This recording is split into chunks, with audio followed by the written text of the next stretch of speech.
2 minutes remaining.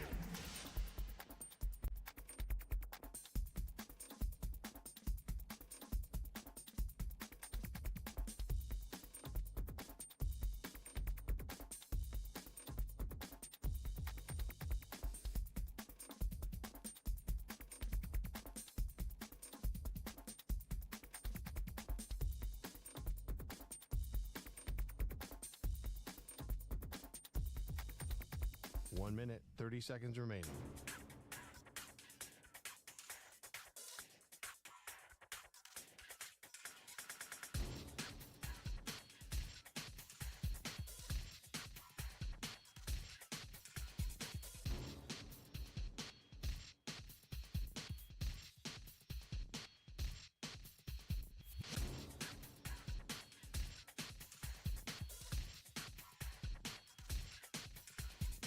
One minute remaining.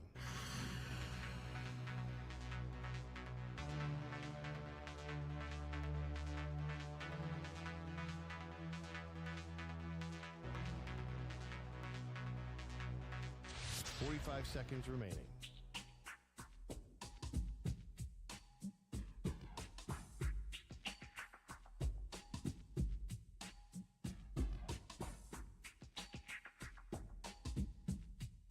30 seconds remaining.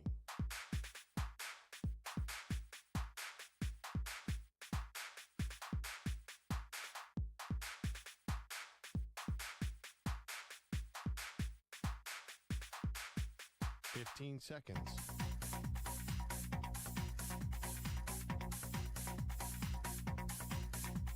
Break ends in 5 seconds.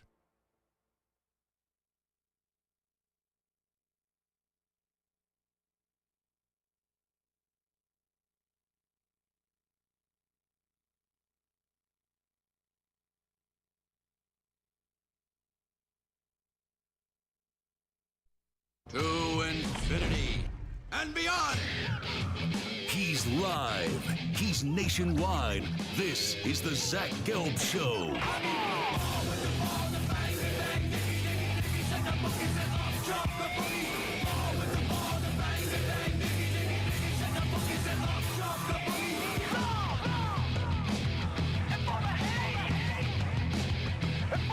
Here's your host, Zach Gelb.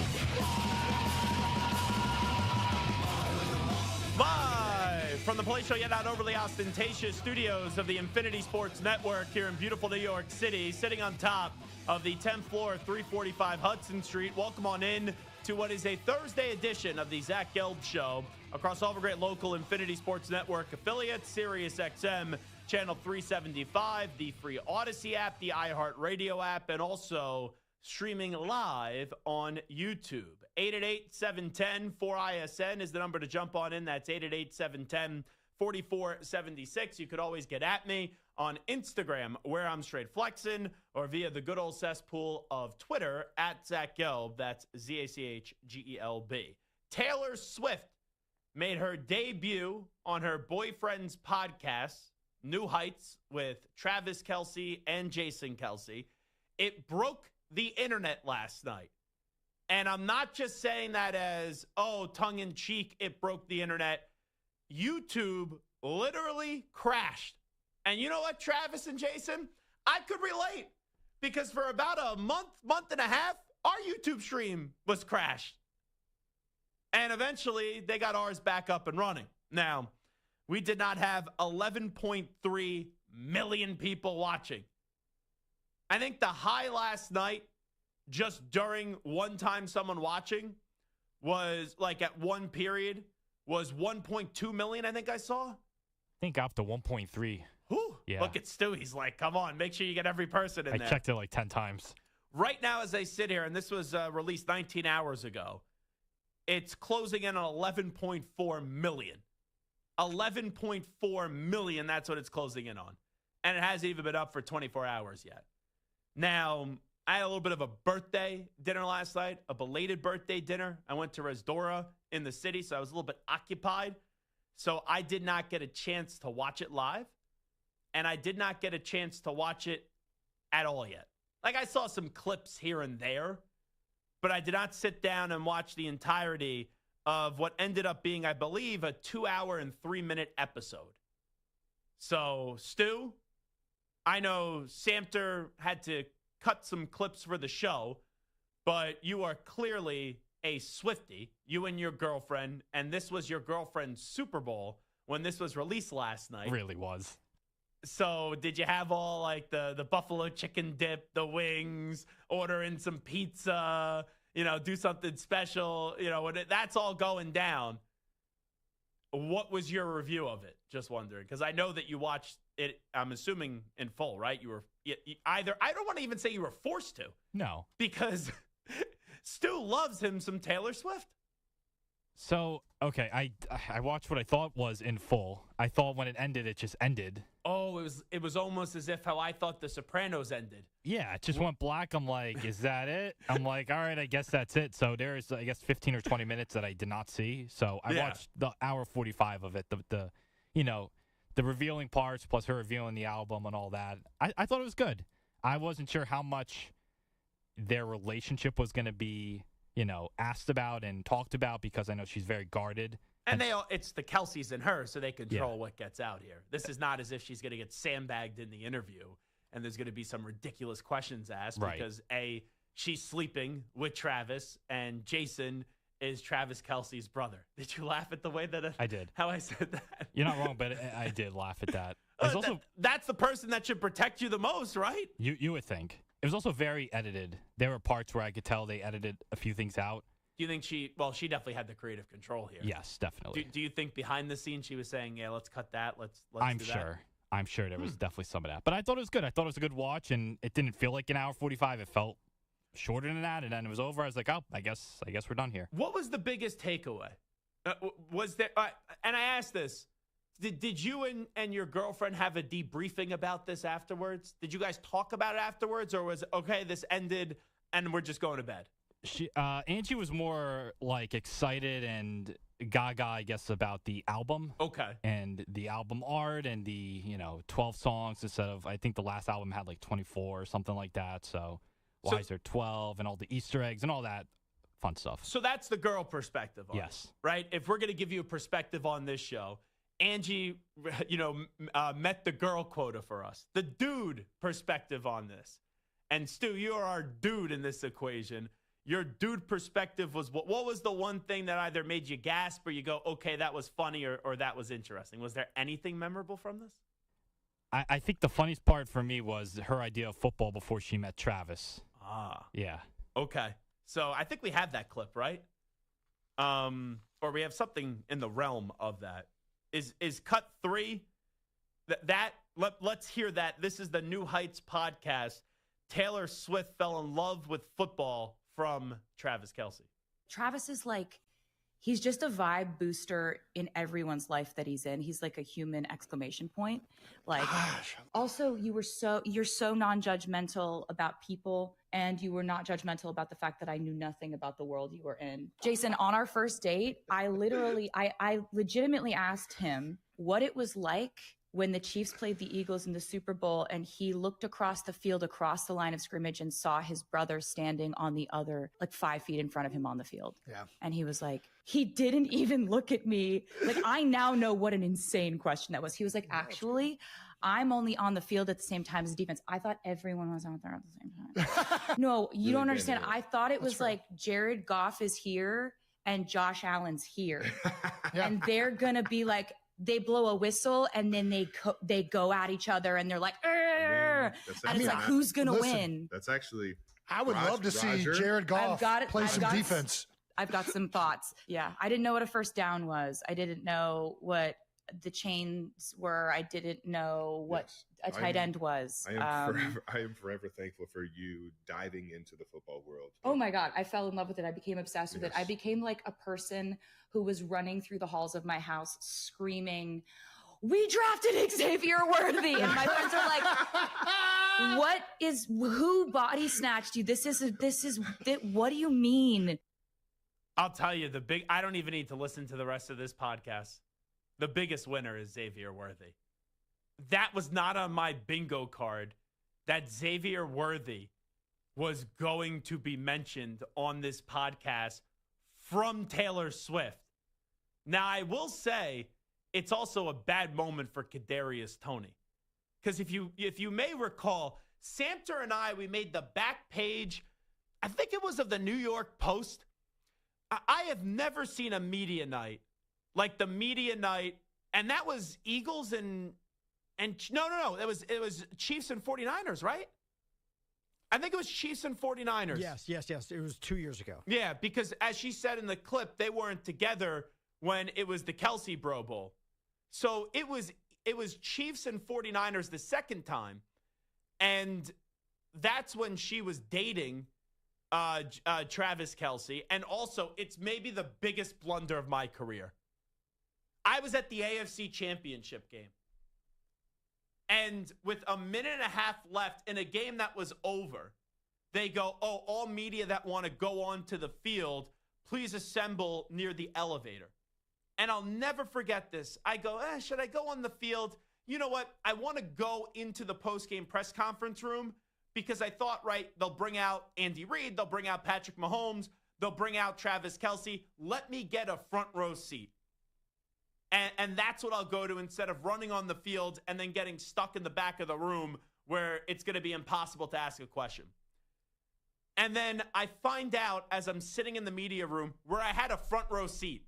And literally as Clark Hunt was giving his address to the media, Patrick Mahomes was sitting right next to me in what was a chair that was basically made for like a school student with the desk on it and all that stuff.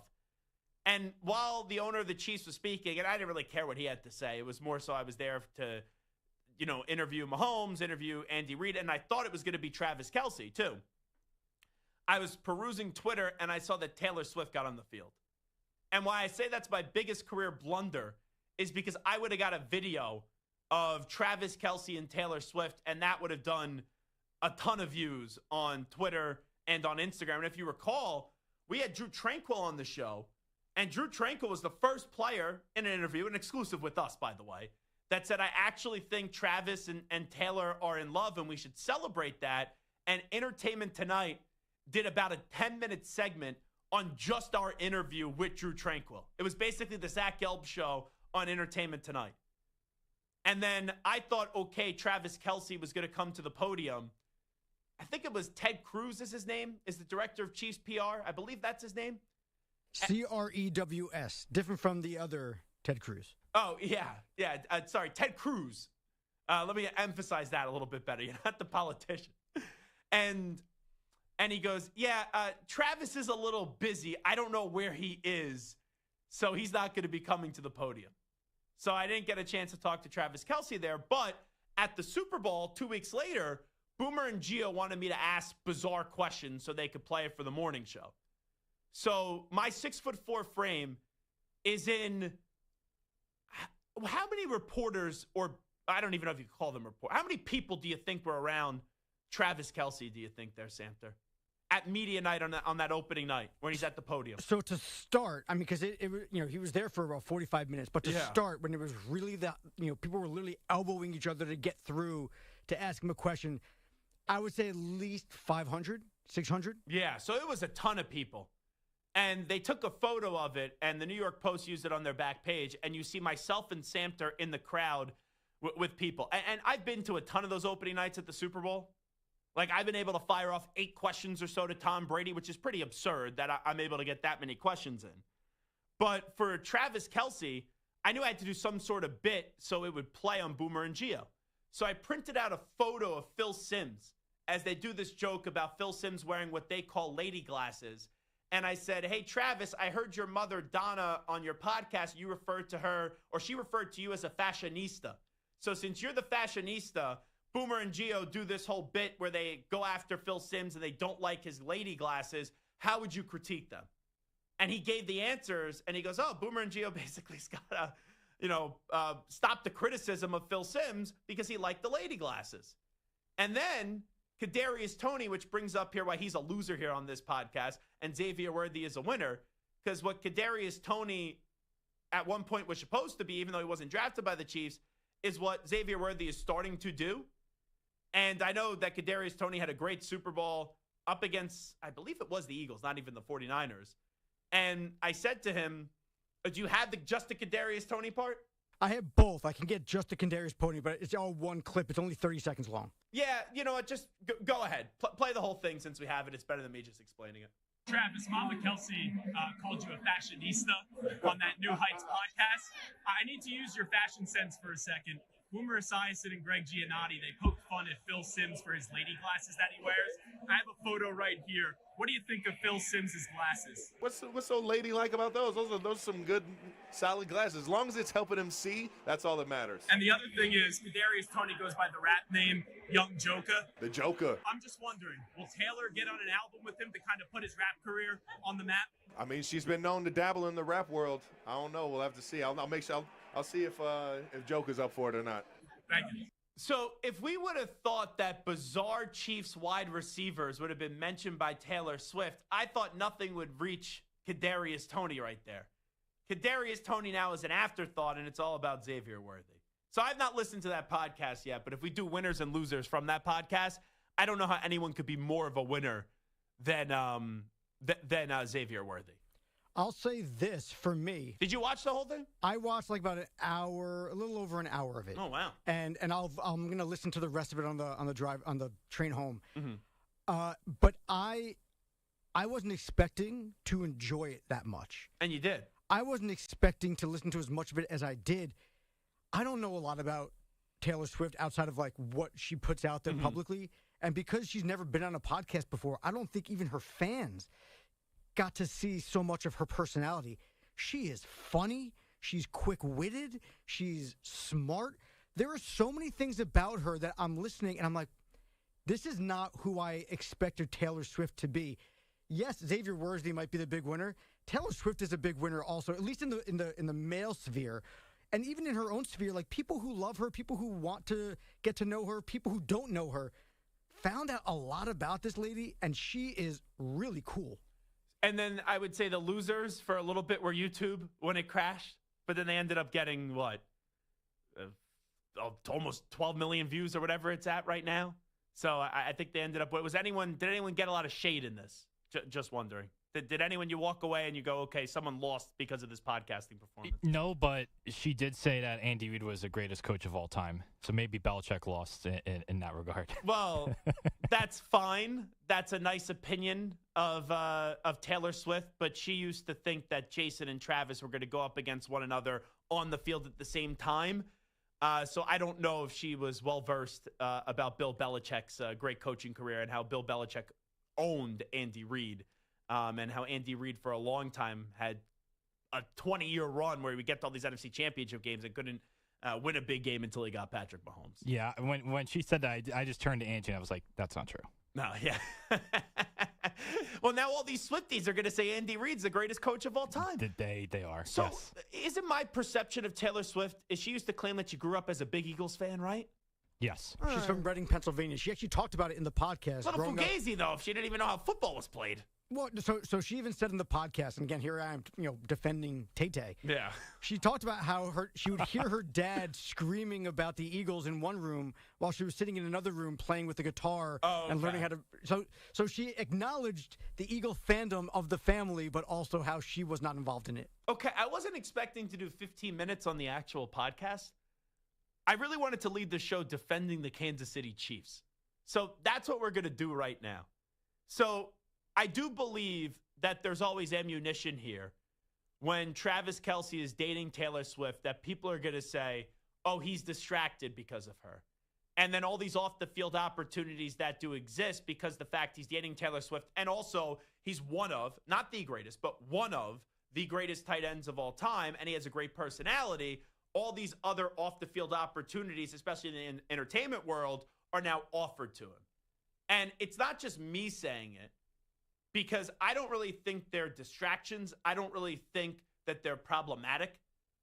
We live in a world now where you can multitask, and I think it's a little antiquated if you're sitting there saying, oh, he doesn't have his priorities in order.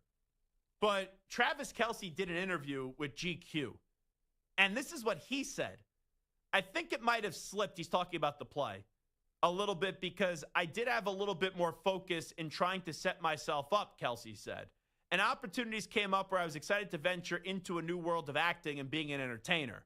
He was quick to stress that he doesn't regret taking any of those opportunities. Quote, I don't say this as I shouldn't have done it, Kelce said. I'm just saying that my work ethic is such that I have so much pride in how I do things that I never want the product to tail off, and I feel like these past 2 years haven't been to my standard, end close quotes.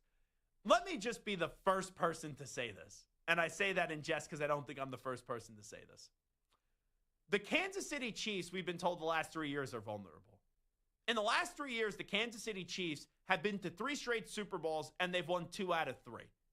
And now this offseason, you got people, and these two people don't belong in the same sentence, but Colin Cowherd and Carlos Ortiz are trying to write the demise of the Kansas City Chiefs, where Colin Cowherd's picking the Broncos to win the division, and Carlos Ortiz is walking around like a drunk fool at Bob's Bar with the sign on his shirt that's saying the Chiefs are going to miss the playoffs.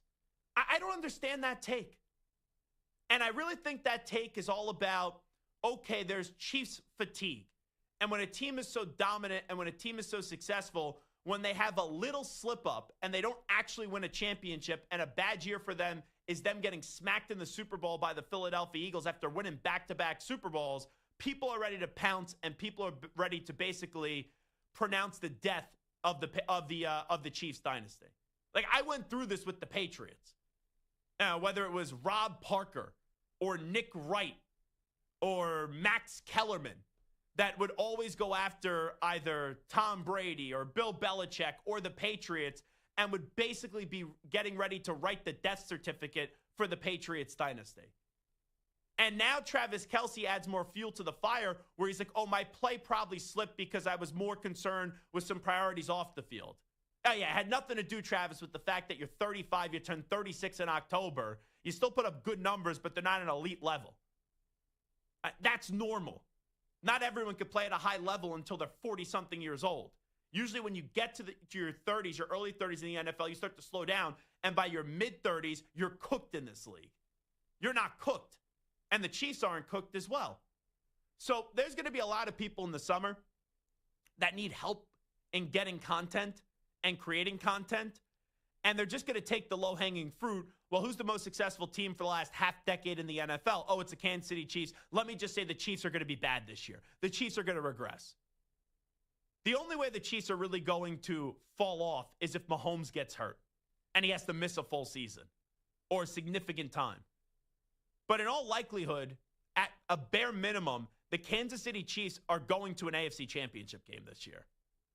And until a team like Buffalo or the Ravens have their cojones drop, then guess what? The Chiefs are probably going to a 4th straight Super Bowl. And everyone keeps on telling me year by year the Chiefs are vulnerable, but yet they keep on still getting to the big game, and they've won 2 out of the last 3 Super Bowls. So Travis Kelce can make excuses for his play dropping. People could see the Chiefs getting blown out in a big game and go, oh, there's other teams that are more talented than them. The odds are that at a bare minimum, this team's going to be in the AFC Championship game again. And in all likelihood, they're probably going back to another Super Bowl. So I am Zach Gelb, and I am not buying that we're already in the demise of the Kansas City Chiefs, and all of a sudden the Chiefs are going to be dead, and they're going to go from the standard to then a team that is nowhere close to meeting what is the standard in the NFL. All right, it is the Zach Gelb Show on the Infinity Sports Network. Where's your confidence level in the Kansas City Chiefs entering this season? 888-710-4ISN, 888-710-4476. I can't believe we even have to have this as a conversation. Because it's not only, the Chiefs just keep on winning. The Chiefs for the last 3 years, I've been told they're vulnerable. They're not as good as they once were. And if they're not as good as they once were, then why were the Philadelphia Eagles the only team that was able to put a quote-unquote nail in the coffin?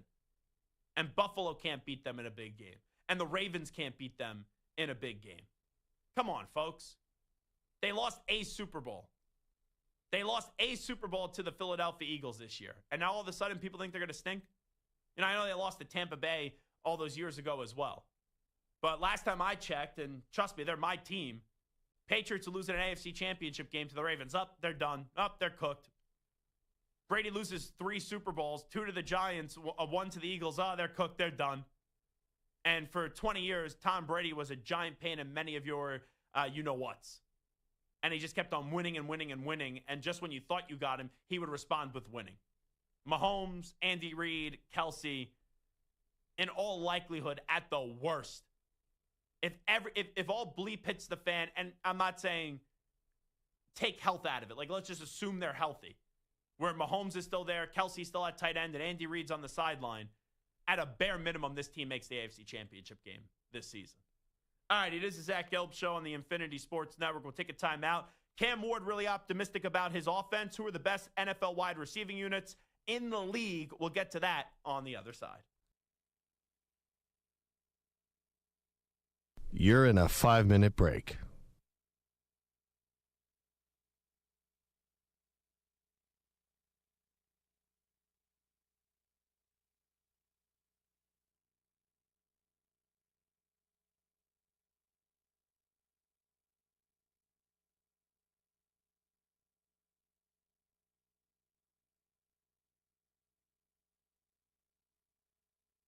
Four minutes, 30 seconds remaining.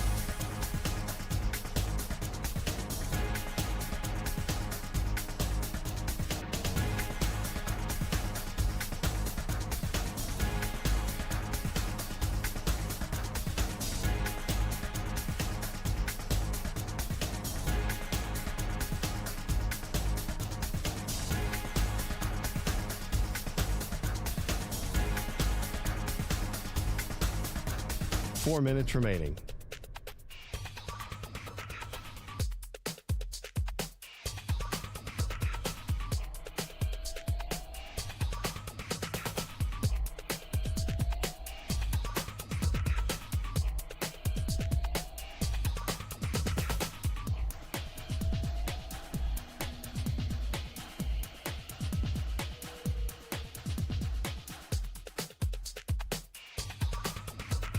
Three minutes, 30 seconds remaining.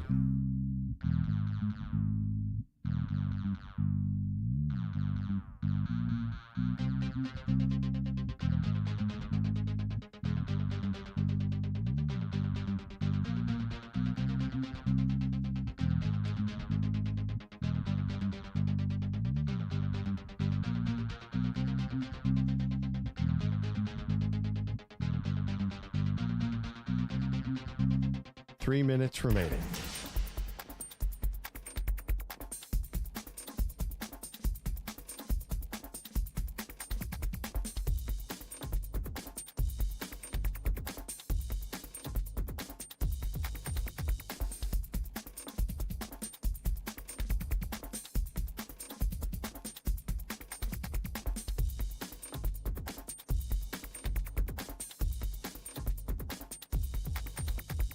Two minutes, 30 seconds remaining.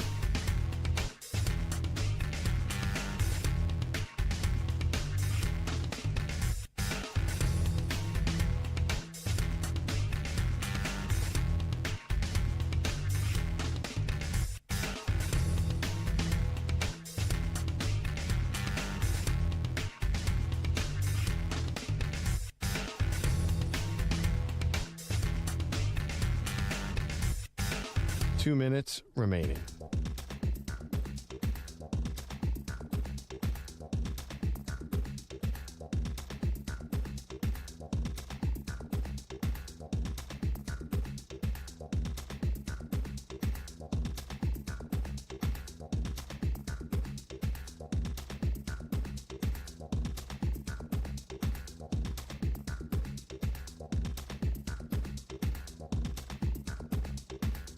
One minute, 30 seconds remaining.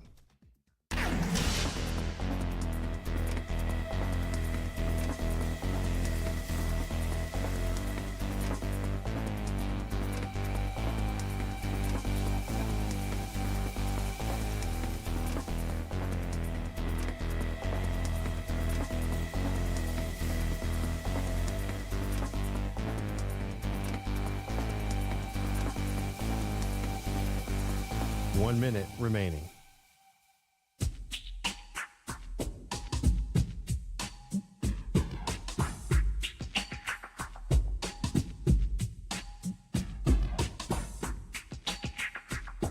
.45 seconds remaining.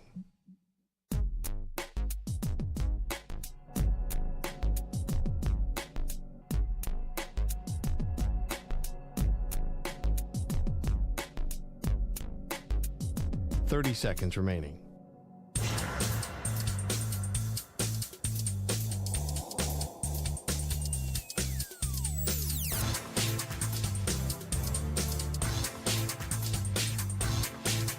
Fifteen seconds.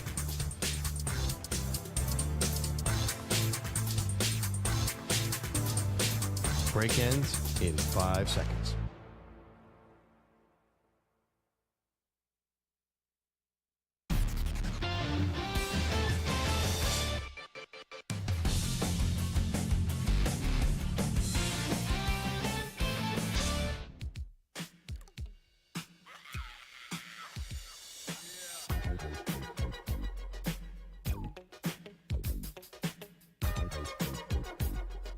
You're listening to the Zach Gelb Show on the Infinity Sports Network. All right, it is Zach Gelb Show on the Infinity Sports Network. I am going to Chicago tomorrow, so I will be off tomorrow, but we'll be back on Monday. And next week I am here Monday, Tuesday, Wednesday, Thursday. So the summer of one Zach Gelb is definitely winding down with college football right around the corner. We're 16 days until the Pittsburgh Panthers open up their season, and coming up in a half hour from now, right at the top of the hour at 4 p.m. Eastern Time, Pat Narduzzi is going to stop by, and we always enjoy when he joins us on the program. In about an hour, about 50 minutes, actually. 50 minutes. Pat Boyle actually is stirring things up here at the network.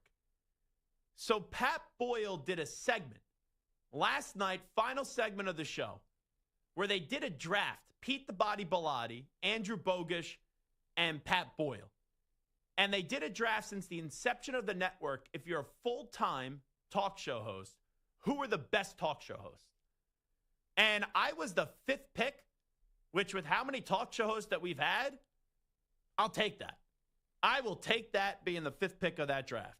But there were some people that were left off that list that I have a little bit of a problem with, and we will go and visit that list coming up in 50 minutes. And I do wonder if there's going to be a fallout from that. If anyone, because talk show hosts can be very sensitive. I'm not sensitive, but there's a lot of other talk show hosts that are sensitive. And this list has kind of made the rounds on social media. And if you're not on the list and you thought you should have been on the list, I wonder if Pat Boyle catches any shrapnel and people start going after Pat Boyle a little bit, and they get annoyed that Pat or Pete the Body Bellotti or Andrew Bogusch did not select them. And here's what I wonder, too. I don't know how many people publicly will state that they're frustrated. You know, maybe you get a quote tweet and be like, oh, you know, look at all those years I was there, and they don't even want to recognize me. Like, that could happen. But I do think with how a lot of people like to gossip, that there will be a lot of texts and a lot of phone calls about this Pat Boyle list. So I hope really bleep hits the fan. And I hope we get a lot of scuttlebutt the next few days where people are freaking out that they weren't on this list. Anyway, though, I am going to Chicago tomorrow, like I mentioned. And on Saturday, I'm going to Wrigley during the day. And then at night, I'm going to UFC. So if you have any recommendations for things for me to do when I'm in Chicago, please, please, please let me know at Zach Gelb on Twitter and also at Zach Gelb on Instagram, ZachGelb. Let's hear from Cam Ward. This was Cam Ward while speaking to the media yesterday. He has high praise for his offense and especially his wide receivers. I think we honestly have the ability to be a top 10 offense, but also it goes on every guy in that huddle, including myself, bringing the right mindset every day. And us also playing together. I think that's the biggest things that we always play together. We never point fingers at each other on both sides of the ball, and we just got to always have that mindset that we can be the best offense in the NFL. I think I also have a top 5 receiver core in the NFL, including the young guys who are able to make plays. It's really all about just us or myself putting the ball in their frame of work, letting them make a play, and then it's also those guys being aggressive to make plays for the team. It's not as if the Tennessee Titans have a bad wide receiving core.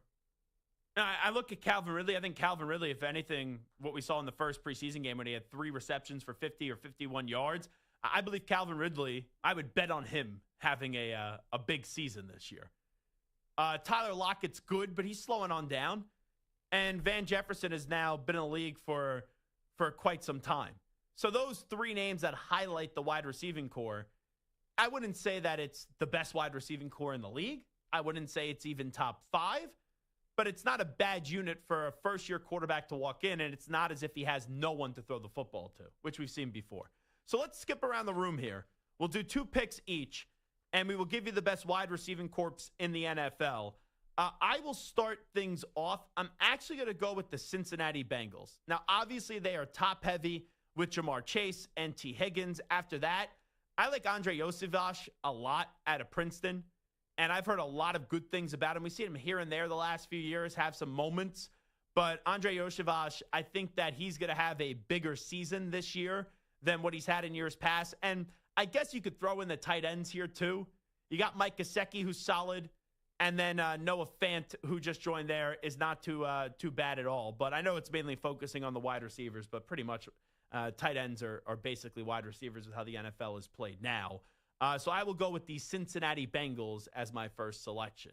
Stu, who would you like to highlight? Give me the Los Angeles Rams. Puka Nacua, I think if he's healthy, he's shown that he can be a very good receiver in this league. They bring in Devontae Adams to replace Cooper Kupp. I think going from the train wrecks of the Raiders and the Jets last year to a team, assuming Stafford is healthy, that has obviously Super Bowl aspirations, a great offense, I think that'll kind of ignite him a bit. Tutu Atwell's pretty good. He's a speedster. Yeah, he's a small guy. I remember interviewing him in the pre-draft process. He's skinny, and just the question is, can he stay healthy? Which the last 2 years I think he has. This first year he wasn't, but he's a speedster. There's no doubt about it. Then you got Tyler Higbee as well, pretty good tight end. So I like the Rams, especially like you said. I think my pick is more because it's top-heavy with Adams and Nacua, but overall I love their receiving corps. Samter, who do you got here? Who's your first one? I mean, it's similar, very top-heavy, but I like their number 3 as well. So I have to go with the Vikings with, I think, the best receiver in the NFL, and Justin Jefferson, Jordan Addison, who was a Blitnikoff winner when he was at Pitt before going to USC. Mm-hmm. Superstar when he comes back from his suspension. Jalen Naylor, I know he's not a huge name, but I know you like him. I think he's a really good player. I like Jalen Naylor. Don't you like Jalen Naylor? No, I don't have an opinion on him.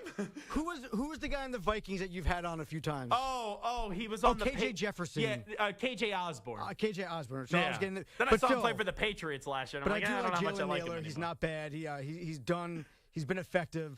So I just think that when you have that much talent at the top, as long as you have a reasonable 3-4, then you're good to go. Yeah, and you also have T.J. Hawkinson at the tight end position, which is not that bad as well. All righty, my next selection and my final one, I'm going to go with the Philadelphia Eagles. Super Bowl champs, A.J. Brown, top 5 wide receiver in the NFL. Devontae Smith is incredible. Jahan Dotson is their number 3 wide receiver, a former first-round pick. Dallas Goedert is a fine tight end. I wouldn't say he's great, but he's better than average. So I look at that unit right there, and that's one of the better wide receiving units in the NFL. Stu?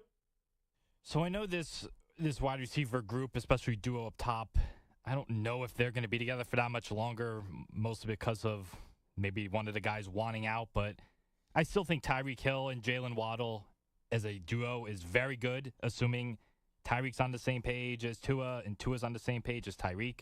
And then, of course, Jalen Waddle might be almost as good as Tyreek Hill. And you add a Darren Waller, who I don't know what to expect come out of retirement, but that he won't play. Probably won't play. It's probably a nothing, but he is a guy that made a Pro Bowl, I think, 3 or 4 years ago. So maybe you have something there. But again, more of the Tyreek Hill and Waddle, I think, are still very good. The Dolphins, I am curious, and they use Devon Achane also as well out of the backfield too, which they could dump the ball off to him and have him quickly find his way in the end zone. There's been a lot of negativity with the Dolphins. And I know the pod is calling the kettle black here because I've been the one that's been leading this negativity for the last year and a half with Mike McDaniel and the Miami Dolphins and Chris Greer too. I peeked at their schedule. Isn't this the team that everyone craps on all summer long and they get off to an incredibly hot start? Just listen to their first 5 games. They're at Indy. Who knows who's going to be playing quarterback for Indy this year? Then they play my Patriots, but the Patriots have struggled up against Miami for years. Then they're at Buffalo Thursday night, probably a loss. Then they play the Jets, and then they're at the Panthers. If I tell you right now that the Dolphins start the year off 4-1, even with all the problems that we've highlighted this offseason, would it be crazy? Absolutely not. So that's just something to monitor, because usually there's a team we all dump on all offseason long, and then they end up being a lot better to start off the season. Like, remember the Saints last year? Saints got off to an incredibly hot start, and we're getting calls from New Orleans. Apologize for everything you said about the Saints. You had it work for the rest of the year. I didn't hear back from any of those dopes in the first 2 weeks of the season that wanted to put Derek Carr in the Hall of Fame and everyone that was playing with the Saints. Please, give me a break. All right. Samter, who's your last team here? Last unit? It's weird to say considering where they stood after the draft, but I'm going to go with the Dallas Cowboys. You add George Pickens to CD Lamb, and now you got Jalen Tolbert, Kavonte Turbin, Jonathan Mingo as like your slot guys, your third string, fourth string guys. There's some talent there. Javonte Williams can catch the ball. Miles Sanders out of the backfield. Deuce Vaughn, we love him and how shifty he can be out of the backfield. Jake Ferguson is still probably a top, 6 tight end in the NFL? Top 7? He's dating a Cavender, so his stock, he's engaged to a Cavender, so his stock's only rising. There you go. How did Carson Beck and Ferguson work out? Carson Beck, not so much. Ferguson, works out well for him. And as long as George Pickens can not be a pain in the butt, I think that's a ridiculous duo with a lot of other good pieces around them. All righty, this is Zach Gelb Show right here on the Infinity Sports Network. We will take a break. We'll come on back. We'll update you on the biggest stories of the world of sports with some audio. We'll do a news brief on the other side. Pat Narduzzi is going to join us at 4 p.m. Eastern time, and then we'll react to Pat Boyle's late-night draft where he ranked all the hosts in the history of the network pretty much. And I was pretty good with my ranking. I will say that. I'm good. Some could say I should have been one. No, I'm just kidding. I thought I was not going to be in the top 5, and I woke up this morning. I saw I was in the top 5. I go, okay, that's good with me. We're going to use that. My next contract negotiation, Marco, I think I'm going to go to management and go, Pat Boyle thinks I'm a top 5 host in the history of the network. What do you guys say? Right? $1 million contract. You guys ready? Interesting. Interesting. That's Marco's way of saying just toss the bleeping update. No, that's my way of saying I was unaware of this list, and now I'm curious. Oh, okay. There were some names that were left off, and I was a little disappointed with a Fordham guy like Andrew Bogish not understanding the assignment either. And you would think Bogish and Bellotti were also in this draft. You would think they would totally understand how to do this. Bogish messed it up. Bogish especially. He's more of cross the T, dot the I's. Yes. Bogish, he's buttoned up. Mm-hmm. Yeah, Bogish. It was full-time host. Bogish picked Andy Gresh as his last pick. And Gresh was never a full-time host on this network. He should know better. And there was a few legendary hosts that were left off the list. Shake it up. Got me on the list. Yep, but I don't want to kill the segment right now. So standing by with the latest sports flash. That's a cliffhanger. Here he is, El Capitan, Marco Belletti. Infinity Sports Network. Sports Flash. Zach Brown's quarterback room remains fascinating. Shedeur Sanders seemed to take control in the crowded room with his preseason performance, but an oblique injury has sidelined him. He's now day-to-day, unlikely to play Saturday against the Eagles in their second preseason game. And Kenny Pickett, Dylan Gabriel each missed game 1 with hamstring issues. Gabriel seems to be progressing nicely, so if he's able to play, will he get the start Saturday? We'll work through all those things. Obviously, Snoop knows exactly what to do, how to do it, so is ready to roll. We'll see who else is available, Mary Kay, but got to get through today before I know that. Head coach Kevin Stefanski referring to Tyler Huntley, who was just signed last week, while Joe Flacco unlikely to play. Veterans at the top of the depth chart. Meanwhile, Chiefs wide receiver Rashee Rice expected to have his disciplinary hearing with the NFL on September 30th, meaning he's likely eligible to play the first 4 weeks of the season. A federal court's appeal sided with Brian Flores' suit against the NFL that it can be put on trial over civil claims of black coaches facing discrimination. Baseball, a couple of games. One's in a rain delay. The Orioles in front of the Mariners 5-0. They're in the top of the 6th in Baltimore. Gunnar Henderson with an RBI double. And Goodwin with the Cubs and the Blue Jays still scoreless. Top of the 4th inning, Matthew Boyd and Max Scherzer, your starters. I'm Marco Belletti.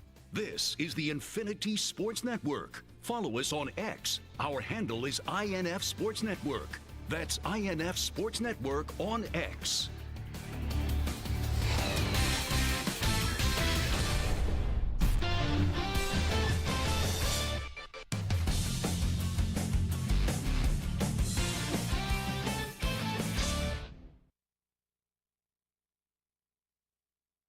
You're in a 5-minute break.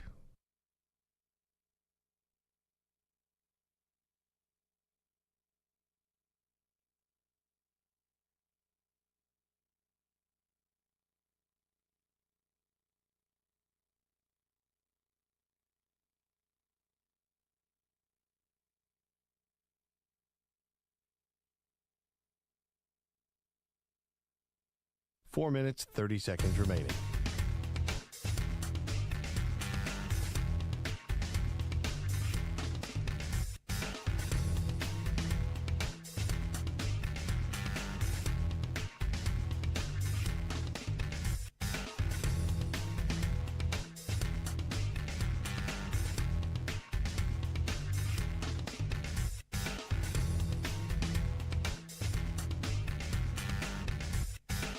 4 minutes remaining.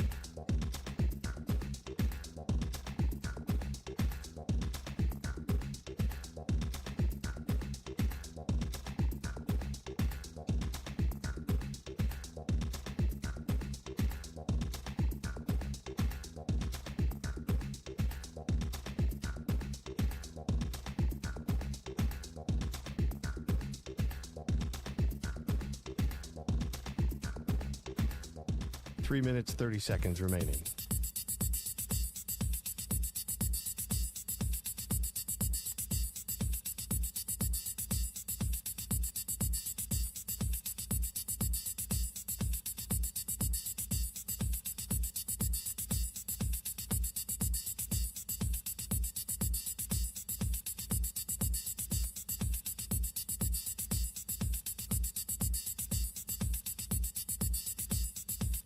Three minutes remaining.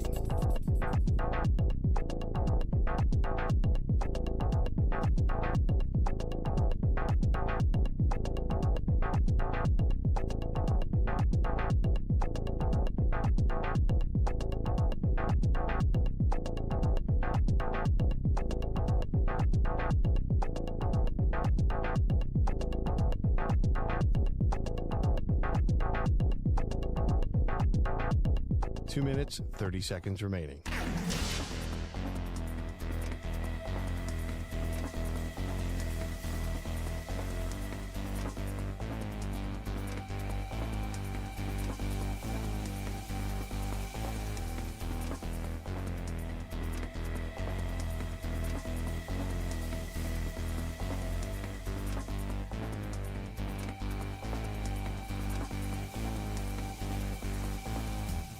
Two minutes remaining.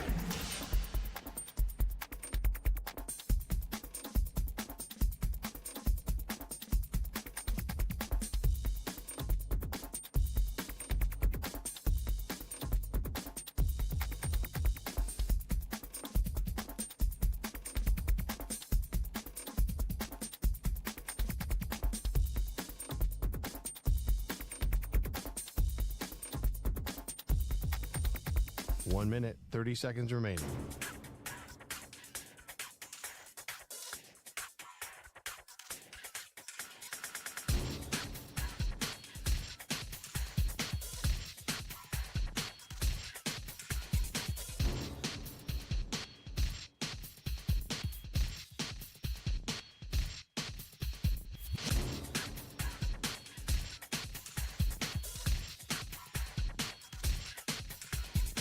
One minute remaining.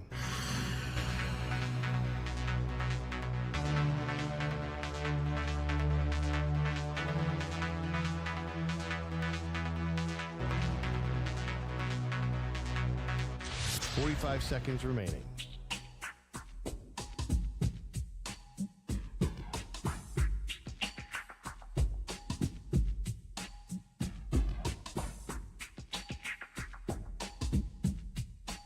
Seconds remaining.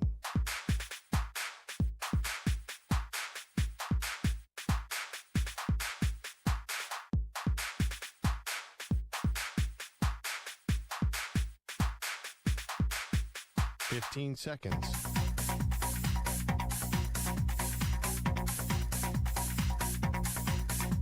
Break ends in 5 seconds.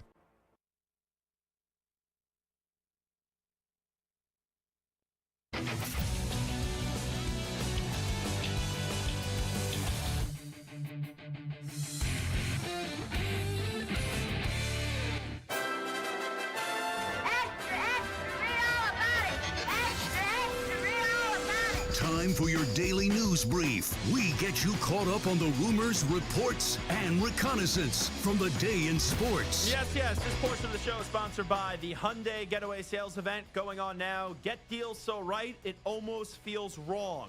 Don't miss out. Visit your local Hyundai dealer today. News brief time. This Taylor Swift, Jason Kelce, Travis Kelce, New Heights podcast. It's doing a lot of views.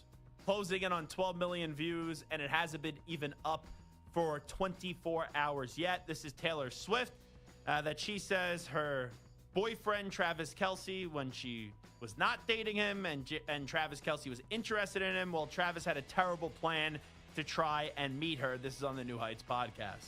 Such a wild romantic gesture to just be like, I want to date you. Like on, I don't know. It was at first when I looked at it, I was Sweetie, like, this dude is. That's what it does when you're on the stage and you perform in Arrowhead. That's what it did. This dude didn't get a meet and greet. He's making it everyone's problem. That's what I thought at first, and then I you was come like, to Arrowhead, I get to meet you. That's the perk of playing for the Chiefs. You realize he didn't even reach out to our management. I was like, when this podcast came out, I was like, did he ever reach out to be like in the tents, or did we know he was in the building? He came with Pat. And he thought that because he knows the elevator lady that he could talk to her about just getting down to my That's how it works. You just go. And I got denied. That's how it works in 1973. When the elevator wasn't invented. But yeah, he really just was like, I know a guy. I can figure this out. I actually don't fault Travis Kelce for that. The concert was in Arrowhead. He's Travis. I know it's not Travis Kelce what we know him today, but that's a great player for the Chiefs. It's the same security for the concert that they'd have for the football games, and he's with the quarterback and Patrick Mahomes. So you would think that they could force their way into any area that they want, but I guess it's a whole different thing when Taylor Swift is performing. Taylor Swift says Kelce's move was definitely very romantic. Listen This up, kind of felt more like I was in an 80s John Hughes movie, and he was just like standing outside of my window with a boombox, just being like, I want to date you. Yeah. Do you want to go on a date with me? I made you a friendship bracelet. Do you want to date me? Just come outside and meet me. Just meet me once. Just give me a chance. So I was like, if this guy isn't crazy, which is a big if, this is sort of what I've been writing songs about wanting to happen to me since I was a teenager. Yeah, and I was sitting there at the Eras Tour listening to every single one of those songs like I know what she wants me to do. Yeah. I feel that. Meet me, please. Now I'm butthurt. Yeah. I'm upset that you didn't meet me even though you didn't know I wanted to meet you because I didn't do any proper logistical planning. Who plans Typical nowadays? Kelce. Typical Kelce. It was wild. It was wild, but it worked. You know, I'm listening to that, and I just think what could have been. I know she's married, but for all those years I sit here and I campaign about potentially going on a date with Beyonce, and that's just a tree falling in a forest pretty much. And here's Travis Kelce just saying, oh, I want to meet Taylor Swift, and now they're probably going to get married. Man, what could have been for your boy, Zach Gelb? Let's go to Joe Flacco on Shedeur Sanders' oblique injury. Yeah, he said something about it, and I don't know, what can I do? You know, oh, man, sorry, man, you know. It's kind of tough, you know. Like we all want to be out there and getting reps, but hey, that's what training camp and football is all about. You know, sometimes these things happen, sometimes you got to deal with them, and it is what it is.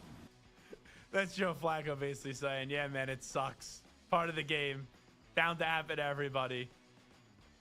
Now you're out of the competition, pretty much, and it's just Dylan Gabriel and Kenny Pickett.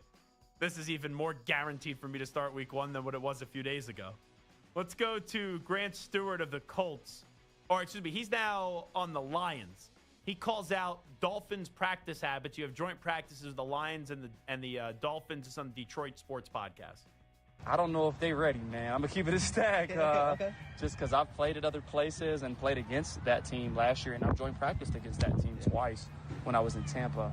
And I don't know if they practice how we practice. So I'm excited to see our guys for sure. And I'm excited to get out there, do something against somebody else where they don't know every in and out of what we're doing and stuff. Exactly. So that'll be cool, man. It'll be dope. I took that as more so they're not ready to go up against us in practice, not as if they're going to be ready for the start of the season. And that's, I think, most people are kind of taking it. Sure, but at the end of the day also, if you've seen the reports out of that joint practice. Oh, it's been ugly. That the Dolphins just got beat on every single play. Mm-hmm. They called it lopsided and embarrassing. So I think it kind of, that's what we said before the practice, and it kind of came true. Let's go to Thomas Hammock. We love this guy at Northern Illinois. He hates the NIL era. We lost all these guys. Let's see who plays. So it's all good when people put it on Twitter, hey, all glory to God, I'm going on the transfer portal. Let's see if they play. How many of those guys going to play or travel or get snaps? You know, I was going to tweet something the other day, a picture of me, and say, you know what? I enjoyed my college experience. I didn't get one dime, but the lessons I learned was more valuable than any money you can ever pay me. And I appreciate that because that is long term. People are losing the fact that this is short term. Don't lose focus of what the long term. Get your degree, learn valuable lessons that's going to help you in the long term of your life. That's the whole purpose. This is a transition from being a kid to a grown-up. And I hope people don't lose focus of that. Because if you're going to college to go get a couple dollars, you might as well go get a job. This is too hard to go get a couple dollars.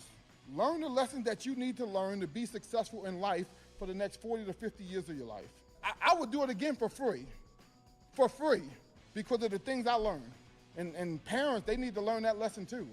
Stop trying to live through your kids. That dude, we've had him on the show twice in the last year. He's always an awesome soundbite.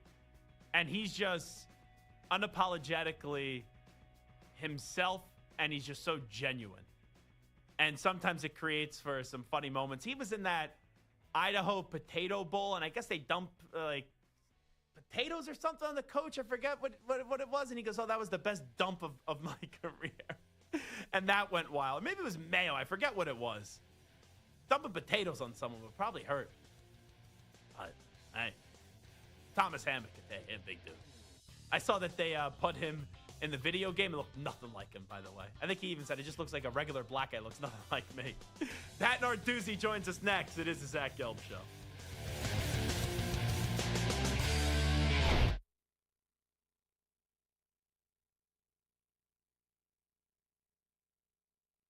You're in a 5-minute break.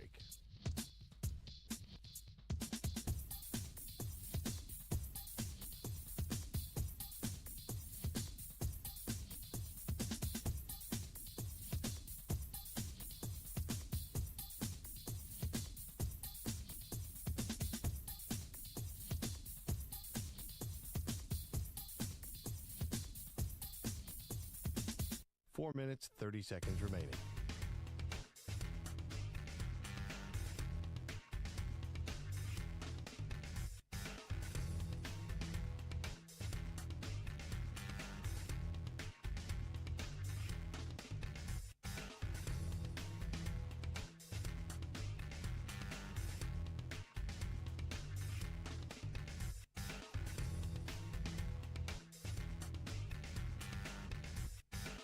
Four minutes remaining.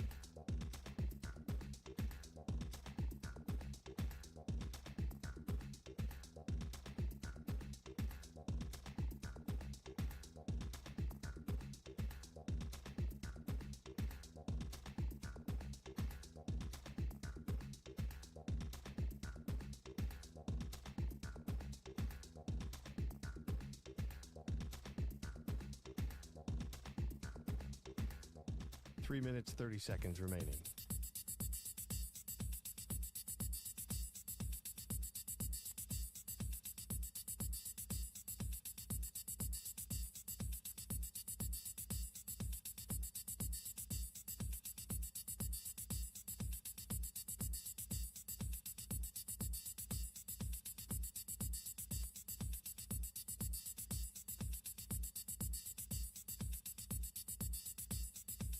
Three minutes remaining.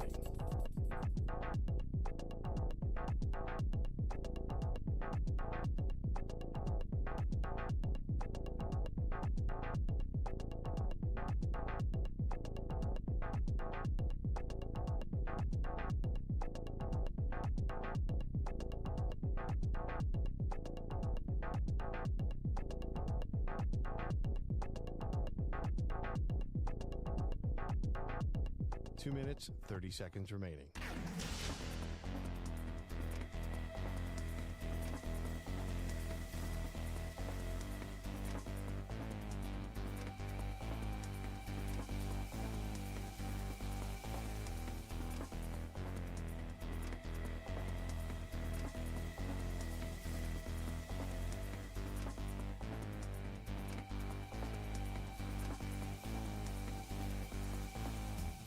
Two minutes remaining.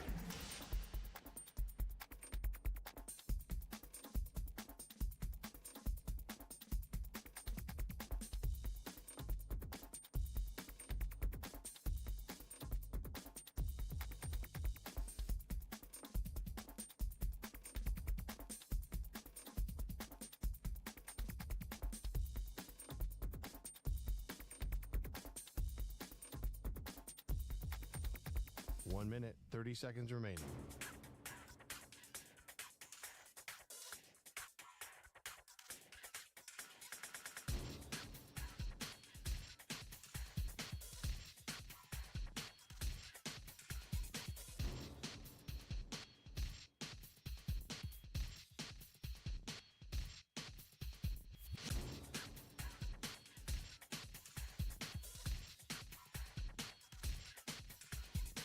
One minute remaining.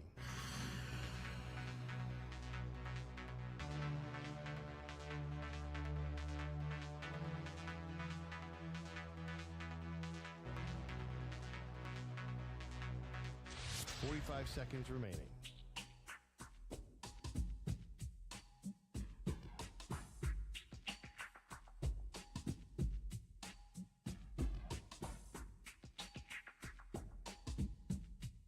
Thirty seconds remaining.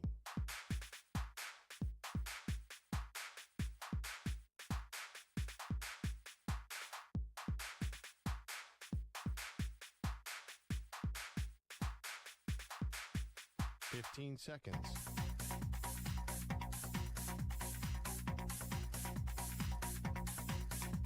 Break ends in 5 seconds.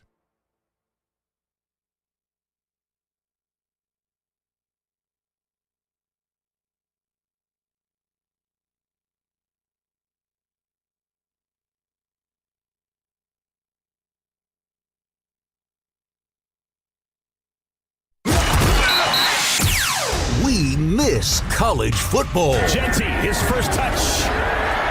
And typical Ashton Genty. Look at him go! You can't bring him down! Is he?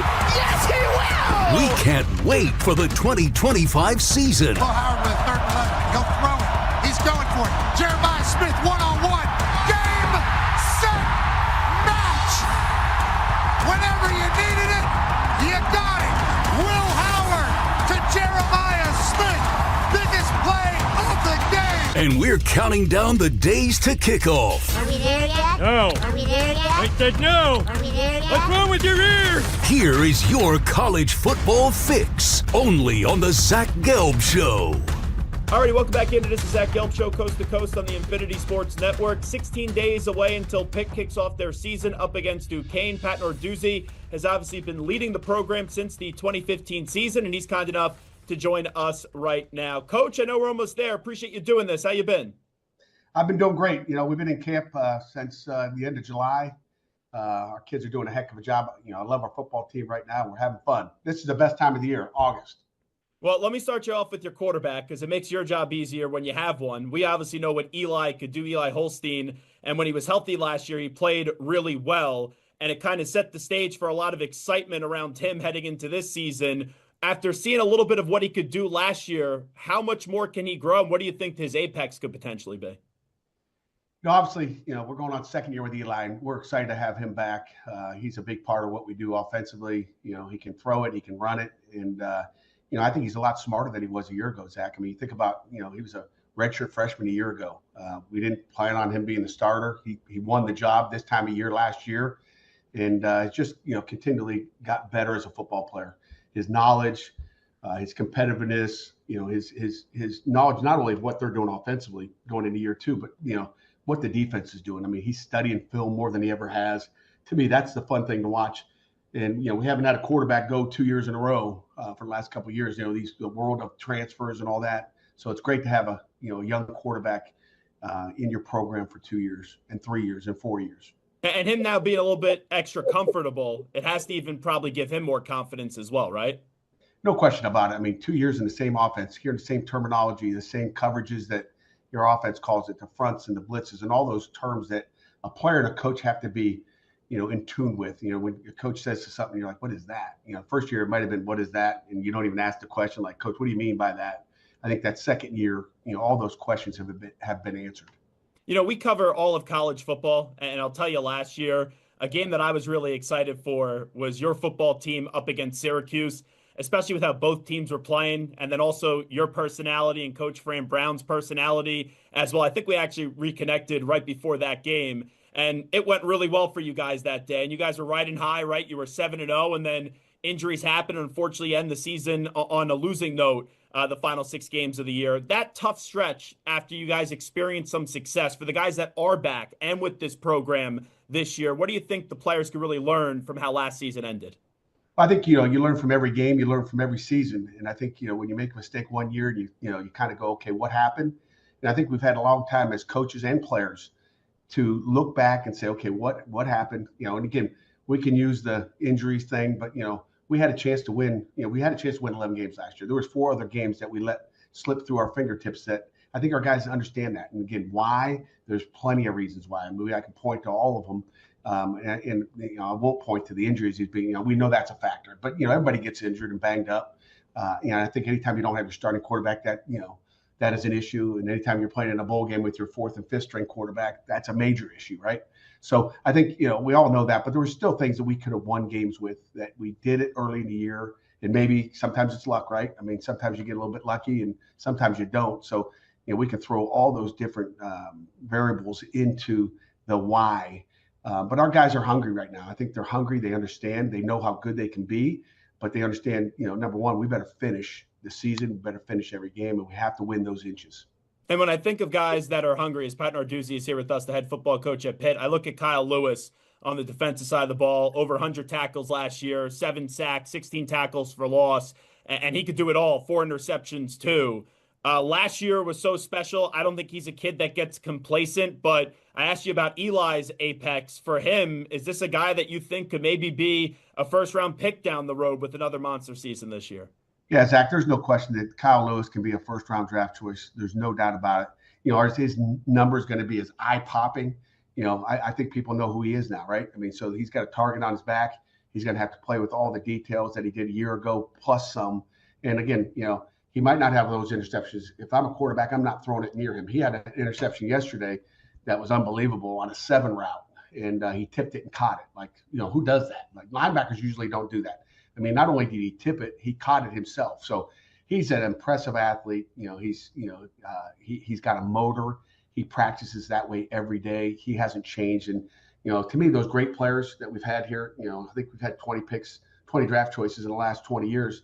But those guys, the common theme is consistency. They got consistency, and Kyle Lewis is that guy that's consistent. So, the sacks, I think he can match that or break that. The interceptions are tough, especially if people don't target you, right? If they don't throw it to them, I think they'll know where Kyle Lewis is and say, let's maybe go to the other side, or let's throw it to corner instead of trying to, slip it in there, because that guy will make a play.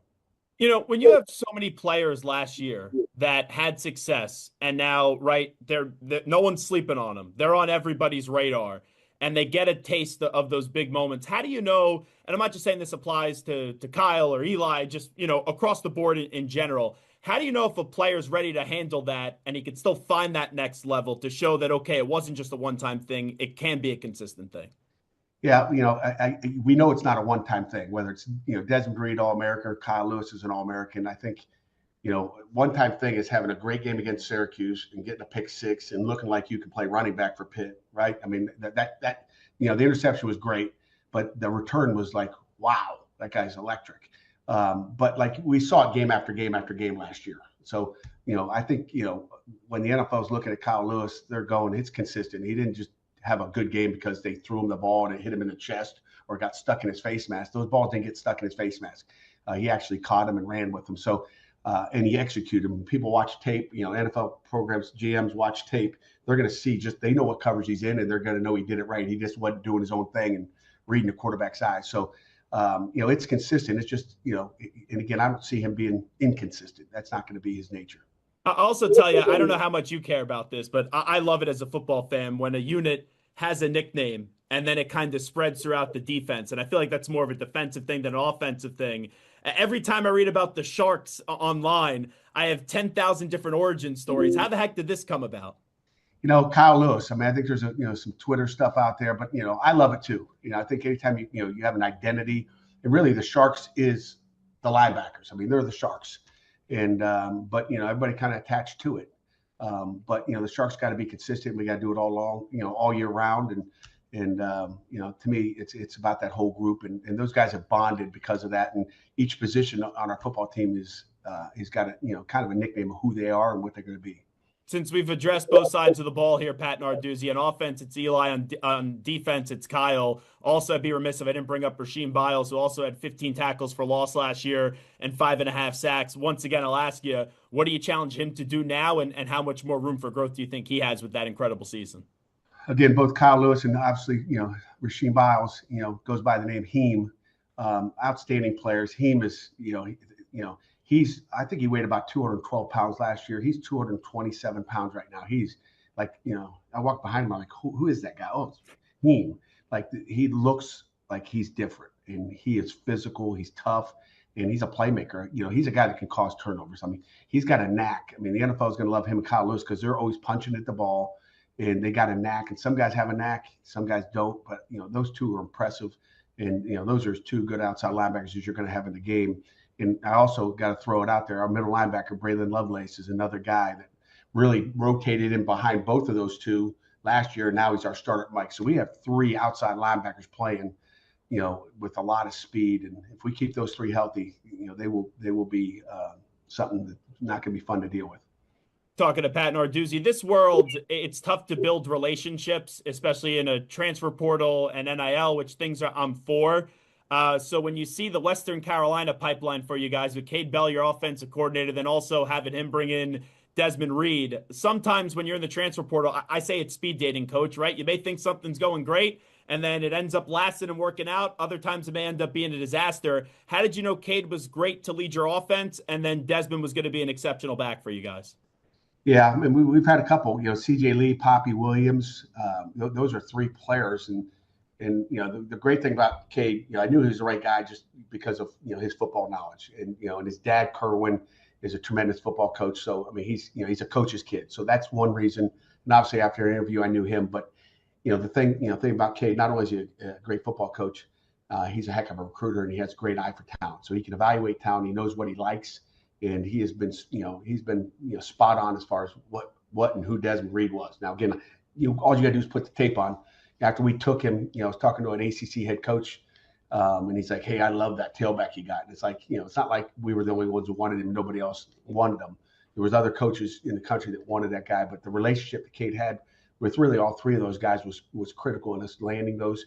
And again, it's about the relationships. Whether it's 1 year, we got relationships with our guys for 1 year if they're here for just 1 year. Or 5 or 6, 7 years. Shoot, I think we might have someone for 8 years this year. So it doesn't matter, but that's what we do. That's a Pat Narduzzi coach football team. That's who we are. Yeah, well, to see relationships win out these days, and I know you could say, it could be a 1-year relationship or an 8-year relationship. It's still a relationship. But when a player like Desmond wants to stay at your program because of those past relationships and what happened last year when he had a bunch of schools basically going after him, it has to be refreshing, or has to be maybe nice to just know, obviously you've been doing this for a long time, coach, so it's been working, but just to see that valued through a player like that who had a lot of interest from other schools. No doubt. He's not the only one. Trust me, the tampering that's going on in college football now is ridiculous, and, drives me nuts, to be honest with you. So, there's a bunch of guys that have gotten offered more money to leave and go somewhere else. But I think, that tells you when you have culture, when you're able to retain. The last 2 years, we've retained our guys. It's been a long time since we lost to Jordan Addison, to a Biletnikoff winner. It was kind of taken from underneath you. To USC, some of the first tampering. So, but we've been able to retain those guys that we want, and that's the most impressive thing. But again, if you had a bad culture, if you didn't treat the kids right, if you had a relationship when he goes in the portal where you try to love him up, then that's fake. And again, our relationships are every day. We work on that. And to me, it's being real with the kids and really telling them like it is. And again, just having a real relationship, grew up in an Italian household, 6 kids. I've got 4 myself. It's all about relationships and people and communication. So in this new system, and it still feels like you have a ton of energy and you love it, but sometimes coaches, they get fed up with investing all this time and then having a kid just leave because of money. And that's the nature of it. Like I said, I'm pro transfer portal. I'm pro NIL. I wish it was a little bit more structured for everyone involved in this, but the actual principles of it, I'm for it. Do you still, when you go to work every day, do you still love this as much as ever? And this is something that, when you get closer to 60, sorry to date you and age you there, coach, this is not anything that you're thinking of walking away from anytime soon. Heck no. I mean, this is what we love. And I told you, August is the best time of the year. Okay, probably the worst time of the year is when that portal does open. And I'm pro portal, I'm pro NIL. I love it all, but like the control is obviously something that we need. Getting rid of the tampering. It's one thing if a kid wants to leave on his own, but to have someone dangle stuff in front of them, it's like, what are we doing? Gavin Bartholomew had a bunch of money to go to Georgia a year ago, and he stayed right here. And obviously, he's up with the Minnesota Vikings now. So every year it's the same thing. But it's those relationships, and again, it's more than money. And that's what I try to, relate to our kids. It's not about the money. I've turned down a bunch of head coaching jobs, a bunch of DC jobs to go down to the SEC. Okay. When I was at Michigan State, I turned down a lot of money because of the people and the relationships I have with Mark D'Antonio for the 11 seasons I was with him at Cincinnati, Michigan State. And that's the one thing. This is short term, but it's those relationships are going to last forever. And, to me, that's what it's all about is those relationships and trying to teach our kids and educate our guys. It ain't about the money. It's about where you are and being happy. And I tell our guys all the time, if you walk in this building and you're happy every single day when you walk in here, okay, you'll be an overachiever academically and you'll be an overachiever athletically. And that's what we're seeing out of our players. That's why, we develop our guys. And if you're not happy, it's time to go. Okay. If this is not fitting for you, it's time to go. But, I'd say 99% of the time our guys are happy here. Even some of the guys that go in the portal, they kind of have to go in the portal. Sometimes, it's got to be a better fit. I'll tell you, when I saw your schedule come out, and I know a lot of people, right, they circle Notre Dame, they circle Miami. But for me, I love the backyard brawl. And now it has a new wrinkle in it with Rich Rod getting back into the fold. How about him going back to West Virginia? Yeah, I'm like you. I look forward to every one of those games. I got them all circled. I got a schedule on my wall over there that you can't see right now that I got every game damn circled because they're all important. It starts with that Duquesne game at Central Michigan. But our guys will certainly be cranked up, to go down and play a great West Virginia football team in a great atmosphere. They're gonna cuss at us. They're gonna throw things at us, and there'll be some choice words down there, and it is what it is, I guess. But it'll just fire us up. So everything that gets thrown at us, everything gets said, is just fuel to the fire for our guys, and that's how we'll go down there and play. And you being around this game for a long time, right? The college game got a new wrinkle to it with arguably the most successful head coach of all time in the NFL joining your conference in the ACC this year in Bill Belichick going to UNC. Has that even sunk in that I know he's on your schedule this year, but that Bill Belichick will be on a UNC sideline? Yeah, it's sunk in. Again, we don't play him, so we're not focused on it. But, I'm not one of those guys. My dad was a coach. I'm a coach's kid. I'm not in awe and like, oh, my God. It's not a movie star. It's a football coach, and he's done the same thing that we've done for many years. He's had a lot of success. He had great quarterback up there, Tom Brady. I would say there's probably more of an awe of like Tom Brady and how he plays and what he does as opposed to the guy that's coaching, because all great coaches have great players, right? Coaches don't do it by themselves. They got players that can play, and Bill Belichick's an outstanding football coach, and I'm sure, and I know he'll have a lot of success down there. So it's fun to have him in there, but it is what it is. Last thing I'll ask you, and I don't know if this annoys you or not, and I don't really know how everyone, ranks all these teams all the time and all that. I think you guys have a good team. Maybe with how it ended, some people are holding that against you leading into this season. But when the ACC poll comes out and I saw you guys were ninth, does that do anything for you? Or you just sit there, you laugh and go, we're going to prove a lot of people wrong this year? You know what? I laugh. It doesn't do anything for me. Those guys don't watch video. They don't sit in meetings. They don't know who our kids are. I have media, ask me down at Amelia or at, in Charlotte, our ACC media days, where should we pick you? I'm like, dead last. Give me dead last. I'd love to be the underdog. They can disrespect us on purpose or by accident. It doesn't matter. When we were ACC champions, and we've been in the championship game two of my 10 years, it's about what it was when I was at Michigan State, when D'Antonio did such a fantastic job. And you can't get there every year, but there's a lot of people that would love to be in that championship game. So we get disrespected all the time. And you say we're a good team. I take that disrespect because I think we got a great football team if we stay healthy. And, but that's all just fuel for the fire. And that's kind of how our guys are going to play, with an edge and use it that way. But we're well coached. We're smart. We're physical, and we're tough. And that's how the game's played. And we got to stay healthy doing it. And at the end of the year, we'll see what happens. Well, I'm excited to see how it unfolds this year, Coach. Appreciate you jumping on board. Always appreciate the energy and the time with us. I appreciate it. Great questions today, Zach. I appreciate it, and hail to Pitt. There you go. Pat Narduzzi joining us on the Zach Gelb Show right here on the Infinity Sports Network. Always enjoy our chats with him through the years. We'll take a break. Pat Boyle, You may love him. You may hate him. I guess it depends where you fall in the rankings. Yeah, that's right. Pat Boyle, Pete the Body Bellotti, and also Andrew Bogish, who I may have a problem with. But they ranked all the full-time hosts in the history of the network. They did a little draft. We will tell you their full list, and we will react to it next. And who got snubbed? We'll go around the room there, because I think there is one name that it may be the worst thing that was ever potentially done in the history of the network, the fact that this person is not on it. And we didn't respect the history when we're actually doing this list. So we'll do all that when we do return. We'll get Sanders and Stu reaction next. It is the Zach Gelb Show, 18 after the hour, right here on the Infinity Sports Network. You're in a 5-minute break.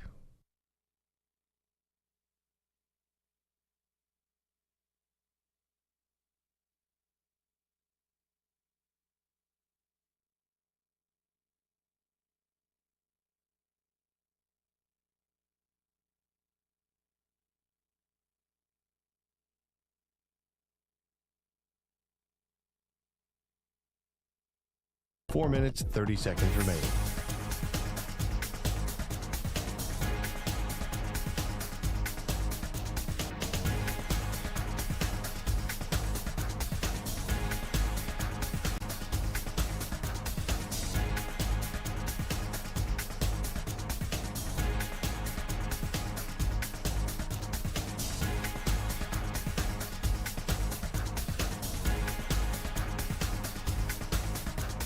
Four minutes remaining.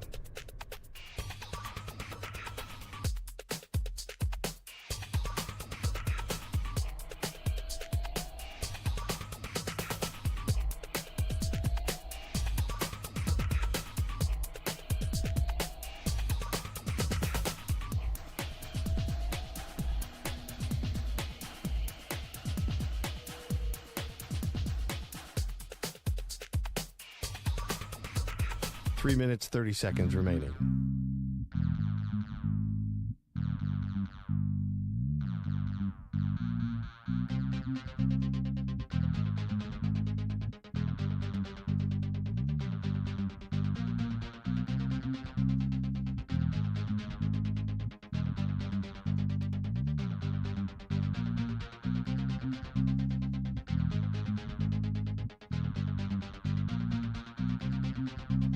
Three minutes remaining.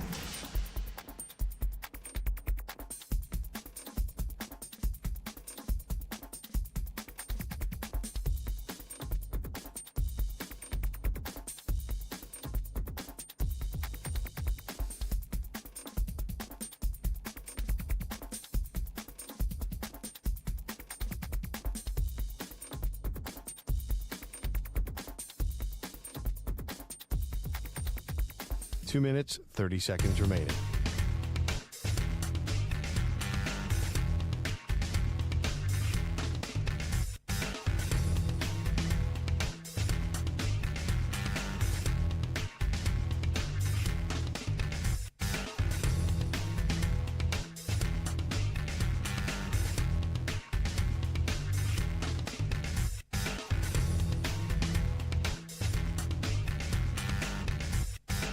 Two minutes remaining.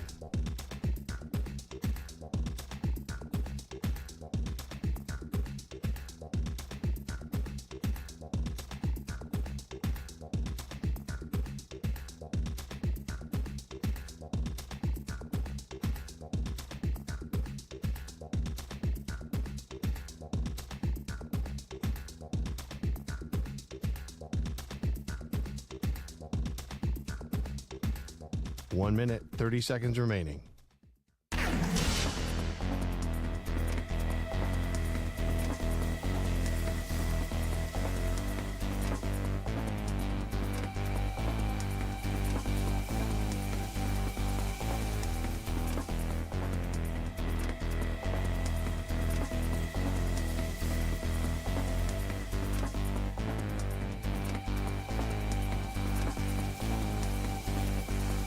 One minute remaining.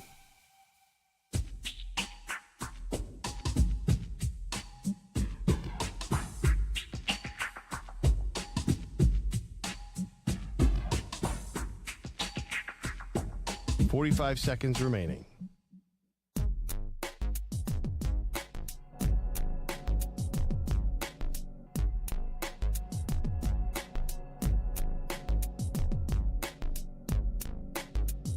Thirty seconds remaining.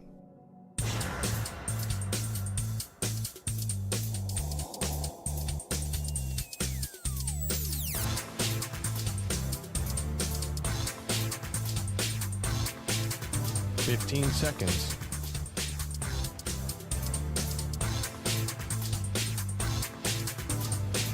Break ends in 5 seconds.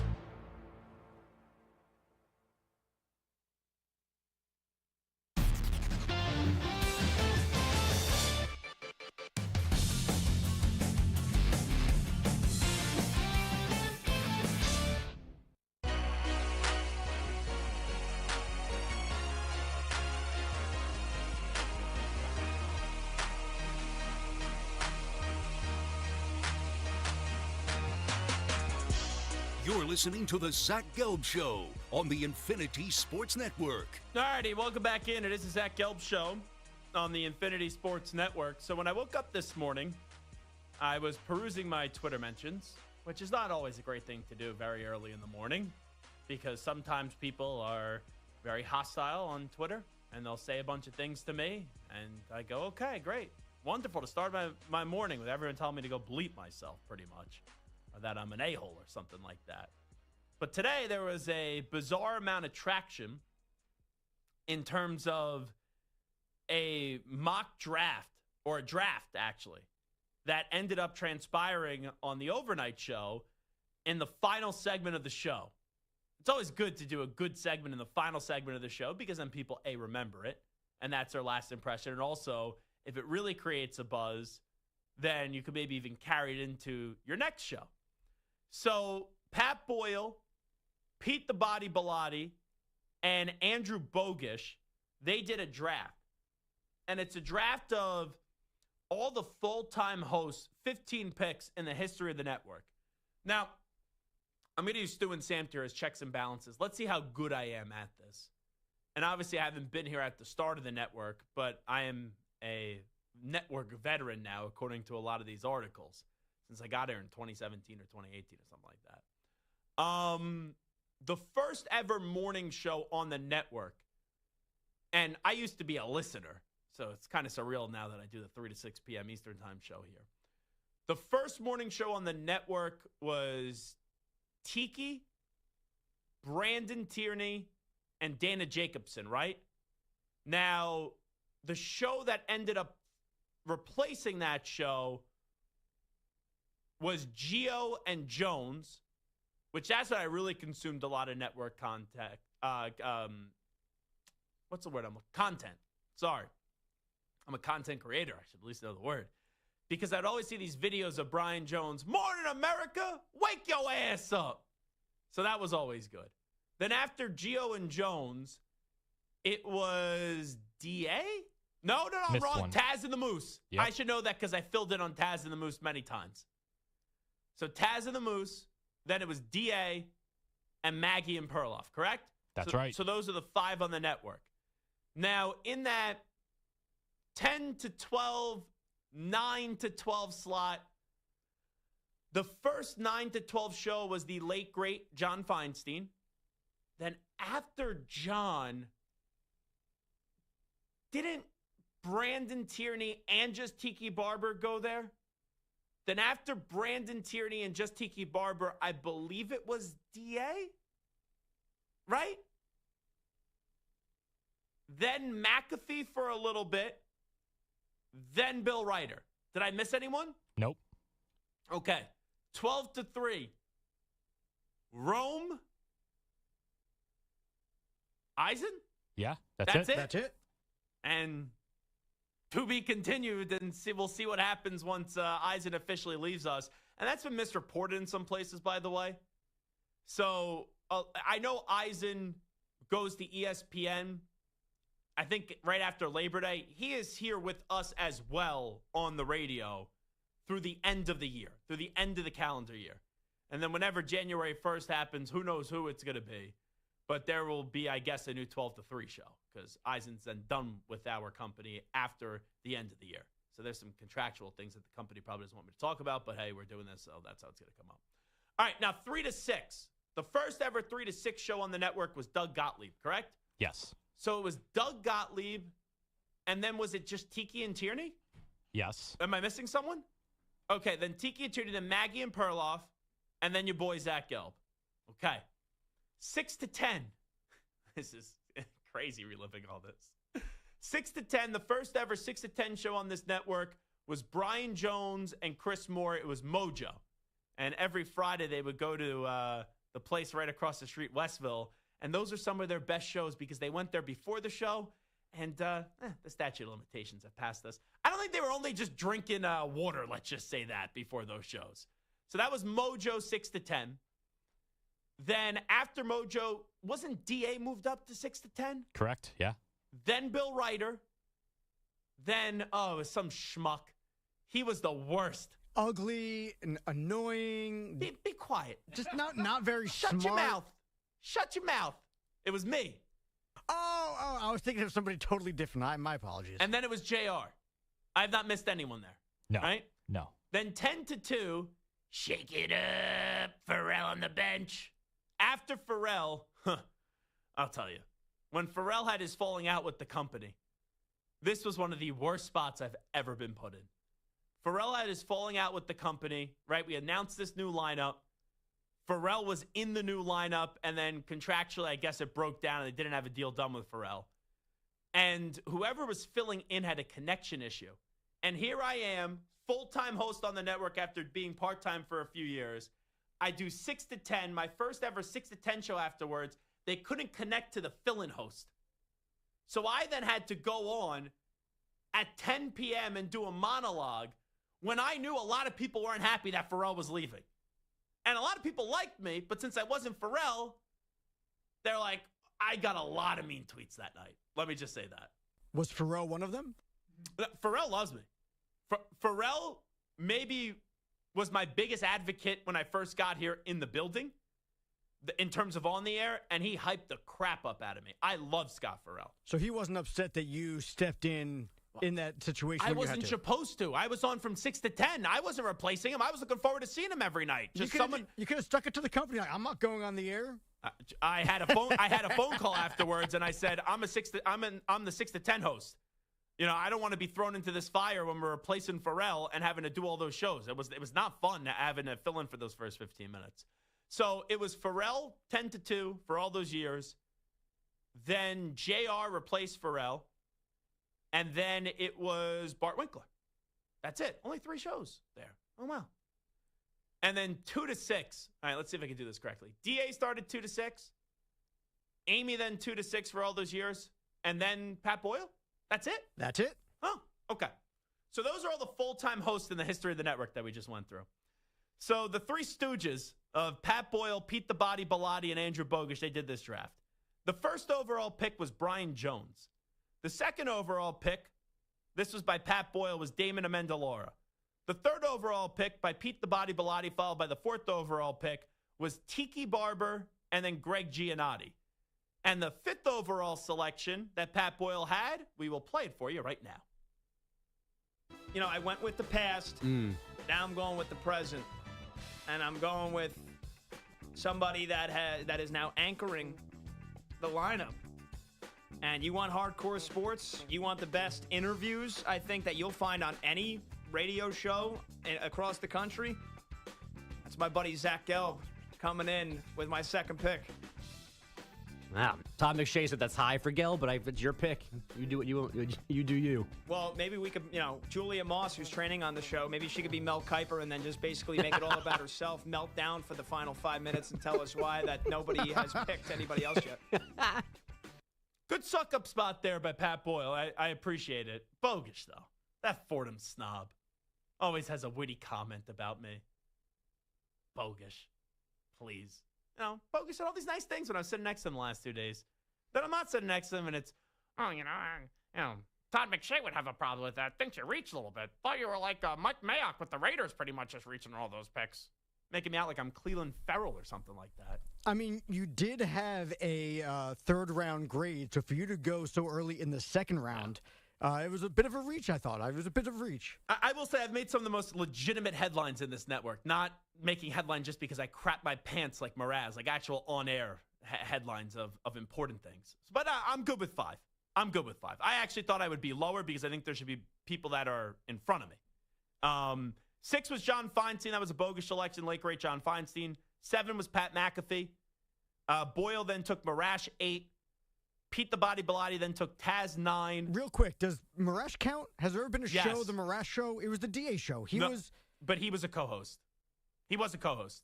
Sure. He was paid as a full-time co-host. But there was never, his name was never on it. So what? He was paid as a full-time co-host. Dan Le Batard was like Dan Le Batard and then Stugatz. It was like Dan Le Batard and Stugatz. Eventually, he got his name on the billing. For years, it was the Michael Kay show on ESPN. You can tell me Don LaGreca wasn't the co-host? I'm just saying. Marash is definitely deserving to be on there. Interesting. And I think he's one of the more memorable personalities on the network. I don't disagree with that. I just wonder whether or not he belongs as a full-time talent. Taz 9, Brandon Tierney 10, 11 was Jim Rome, which Shocking. is Jim Rome needs to be in the top 3, and that was from Pat Boyle. 12, Maggie Gray by Bogish. 13, Andy Gresh. Here's Bogish making all these witty remarks, and that dope that went to Fordham, which you'd think he'd actually be an erudite person, couldn't even understand the assignment. It was full-time hosts. Full-time hosts. Andy Gresh has never been a full-time host of the network. But I'm a fan of Andy Gresh. Yeah, he is, but that's not full-time. Andrew Bogish, 14, which... Again, similar to the Marash. Well, Marco made a good point. He was Feinstein's co-host.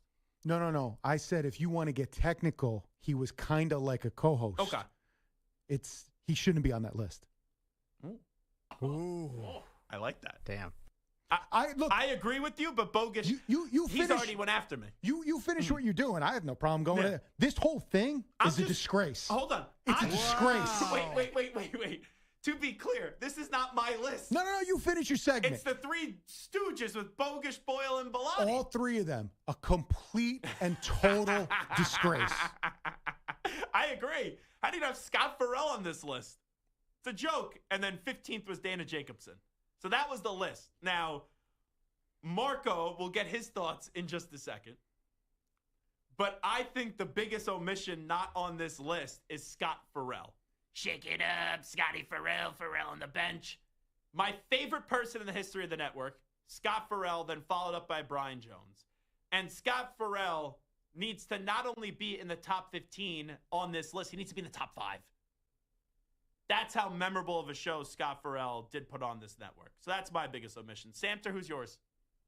I'm going to go with the guy who I helped produce as the network began. My first job here at the network, Doug Gottlieb. Who Ack hates, by the way. Ack does not love Doug Gottlieb. And you want to know why Ack holds a grudge against Gottlieb? Has nothing to do with anything Gottlieb ever said on the air. They used to have pizza here. People used to do a pizza club here, where like the behind-the-scenes guys would order pizza. Incorrect. This is what Ack told me. Ack bought the pizza every week. Pizza Fridays. Oh. Pizza Friday and Ack with his own money every week. That makes it even worse. Yeah, from every Joe's. week. I thought you guys were all like just chipping in behind the scenes. Nope, Ack, only out Ack. of the goodness of his heart, Pizza Friday was all Ack. Oftentimes 2 pies, sometimes 1, but usually 2. And Gottlieb would come on in and take And like Saturday 4 mornings slices. was bagels. Yep. Wow. Yep. Huh, now we know why Ack has like no more money, I guess. I haven't seen those pizza Goodness bagels of his in heart. years. No, because he never got credit for that stuff. Everybody just thought, oh, look, pizza. Oh, somebody who supplied pizza. No. Ack supplied pizza. Well, you know what? To Ack's credit, and it shows you how good of a dude Ack is, when Ack told me this story, unless if I'm like Roger Clemens, I just misremember the whole thing, Ack didn't say he was the only one buying the pizza. He's like, oh, we'd all chip in, and Gottlieb would just come in and stuff his face with 4 slices. Yeah, okay. So that's fair by Ack. So Sanders is Gottlieb. Stu, who's yours? Mine is the first host that I produce full-time, and that is Bill Ryder. I think Bill does a very smart show. He's been here. I know he wasn't here for like 6 months or whatever. Yeah. But you and Bill are the longest tenured hosts here. For him not to be in the top 15, I think, I'm the longest is not consecutive tenured host now on the network. Yes. For getting, yes. Which I just like to poke fun because Bill was here around longer than me. If you look at the totality of his He's been here for almost a decade. Yeah. And he should be on that list. And just for the record, I was going to pick Bill myself, but since Stu picked Bill, I was like, all right, I'll go with Gottlieb. Yeah, sure. Just for the record. You just say that so when Bill's in town, he doesn't slug you in the face. No, Stu and I had a big battle. We fought about it. I was like, all right, you can take Bill because you were his first producer and he was your first host.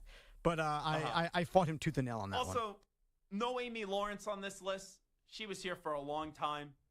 I know Perloff is newer, but he is a big name in the national radio landscape going back to his days with Dan Patrick. I know this list. I will say, having Maggie on the list, but not Perloff, especially considering that the Body Bilotti was with them for a little bit, and Bogish is still with them. Bogish picked Gresh over Perloff. Yeah, that's rough. You know that's what? a I'm going to stir this up. I'm literally going to respond to this. Bogish works with Perloff and didn't pick him. At Andrew Perloff. And went with a part-time host. Interesting. And now I'm going to put a GIF of a pot stirring. Stu, don't get too excited here because I said pot. Pot stirring. Yeah. Oh, ooh. It's Kyrie Irving doing that. I hate Kyrie, so let's do that. That works. Wasn't it Bogish who threw me under the bus for not saying hello to Perloff at the gas station in Jersey? I don't know, but I still agree with Bogish on that. I got to be fair. So what's your biggest gripe with this? This whole thing? Yeah. Those three idiots. You know why? Because if you're going to do this list, one, put in some work. Actually go through who's full-time and who's been here from the network from day one to now. Two, maybe you get off the high horse and actually work past 12 noon. Ooh. Because there is not one full-time host that doesn't work starting the show past 12 noon. Besides me. That's a disaster. Mm-hmm. What are you doing? The network doesn't end at 3 p.m. It doesn't end at 6 p.m. Nothing. Because they weren't there. They weren't involved. Bilotti, love you. Every single one of those people you worked with, you're disqualified. Bogish doesn't understand the assignment. Again, goes with people he worked with. I understand. Picks a part-timer. What are we doing? You guys, none of you have been in the room with Jim Rome, so he comes in 11th? Stop it. He was the franchise of the network. The whole thing's a disgrace. And I'm also, sorry. the biggest disgrace. It's a disgrace. Is not having Scott effing Farrell. Shake it up. Look, you don't have Ryder there. You don't have Farrell there. You don't have JR there. You have all these people that are, whether they were here, whatever it is. Some of it's subjective. Some of it's also just asinine. And some of it's just you didn't do the homework. If you're going to do the assignment, study. And no Chris Moore, too. Seriously. I know there's only 15 selections, but we're putting Bogish on this list. But I'm saying, and that's part of it, though. Bogish can't be on this list because he was never. I agree with Samter. Even Mraz, I love him to death. Now he's a host on the WFAN and Drive Time. Yeah. He was never the co-host. It was the DA show. He was the producer and got slid in and became a co-host, but he was still the producer. So I still wouldn't put him on that list, but I'll listen to the rationale. Mm-hmm. I'll listen to the Bogish rationale with Feinstein. I disagree with it, but I'll listen. The Gresh thing, come on, stop. The greatest pick is having me fifth, if I may say so myself. You're too damn high. Again, I'm real. I'm the only one apparently that's going to be real in this whole damn thing. But how do you not have anybody that works at night? And Brian Jones, I got no problem with him being picked number one. Yeah. I love Brian, and I worked. Wake your ass up. And that's part of it, too, because you got to have people that actually work past, different times of the day, maybe slide around a little bit, maybe move around, maybe actually have to work with all the different people so you see all the different shows and you hear everybody's different personality and get to know them on different levels. None of these three idiots did that. Mm-hmm. So I have no problem with having Brian Jones one. You forget his co-host and Chris Moore for all those years? The first 3 years? I mean, Mojo was a tremendous show. None of them heard it. None of them heard it. And here's, I have a problem with that. And I know we got to take a break, but here's the problem. Boyle, I know it's his show, so he should do more prep on this, but Boyle hasn't been around as long. I got no problem with Boyle not knowing unless you're going to do the research. Bogish and Bilotti need to do a better. See, you know why? Because and this is again, and I would say that right to their face. Both of them, I'm sure, it was a quick thing. Oh, no problem. I've been here since the start. I know everybody. You've been here since the start, working at 6 a.m. until noon. Mm-hmm. You know no one. You knew about 5 people. Okay? That's the problem. You assume you know all because you've been here. You're gone at noon. You don't know. You don't know. I'm sorry. You don't know. Can you just drop the mic and not even do the update? I'll do the update for you. Am I wrong? I mean, it's such a great point that both those guys have been only mornings their entire time here. And you know what the best part is? I'd like to do everything with, 6 people. You know what my favorite part about this? Bellotti basically just undressed this whole process. Samter just made a 10-second comment. That's what's going to set Pete off the most. If we're being honest. Anything that comes out of my mouth is a negative. All righty, this is Zach Gelb Show on the Infinity Sports Network, where I am the 5th-ranked host of the history of the network, according to Pat Boyle. Let's get to the greatest update anchor in the history of the... Oh, wait, sorry. And I wouldn't be number 1 either. Let's get to the 7th... 8th... No, there's not enough of us. I can't be that low. Oh, don't think that highly of yourself. You're too high on that list. I can. Full time, I'm too low. All Guys. right, standing by the not latest enough sports flash. Here's Gordon Tamer. Infinity Sports Network Sports Flash. Oh, Zach, still nothing coming from Cowboys camp with the Micah Parsons contract dispute lingering. Jerry Jones, Parsons still haven't had any new discussion. So what exactly is preventing them from just sitting down and hammering this thing out? Again, really nothing. So why don't you talk? Again, nothing would be that, and we might or might not talk, and the rest of that gets in what we do every day. Meanwhile, Chiefs receiver Rashee Rice is expected to have his disciplinary hearing with the NFL September 30th, meaning he's likely eligible to play the first 4 weeks of the season. Shedeur Sanders out of practice with the oblique injury, unlikely to play Saturday in the preseason. So will Kevin Stefanski turn to Dylan Gabriel to get the start if the hamstring allows him to play? We got to see how he does today and gets through. So not ready to say for sure. Baseball, a couple games in the matinee. You got Vladimir Guerrero Jr. with a 2-run shot, giving the Blue Jays a 2-1 advantage on the Cubs. They're in the top of the 8th, and a rain delay still in the 6th. Orioles lead the Mariners 5-0. I'm Marco Belletti. And I'm hey, the 4th best like update us on anchor ever. Facebook. Our handle is INF Sportsnet. That's INF Sportsnet for our Facebook page. This is the Infinity Sports Network.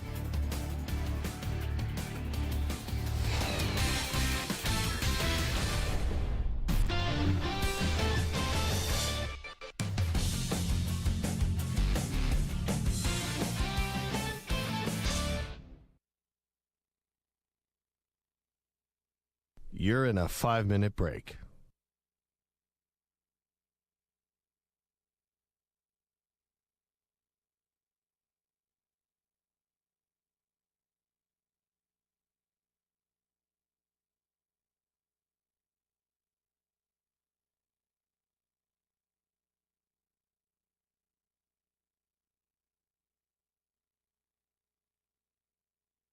Four minutes, 30 seconds remaining.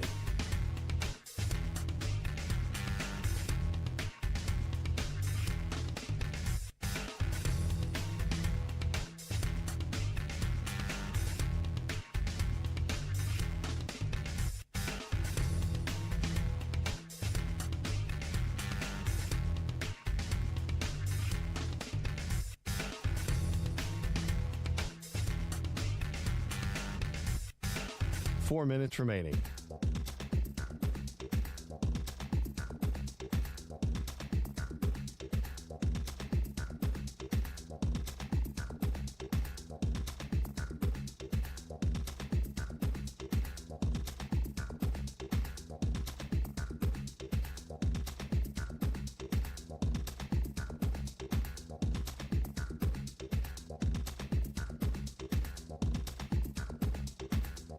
Three minutes, 30 seconds remaining.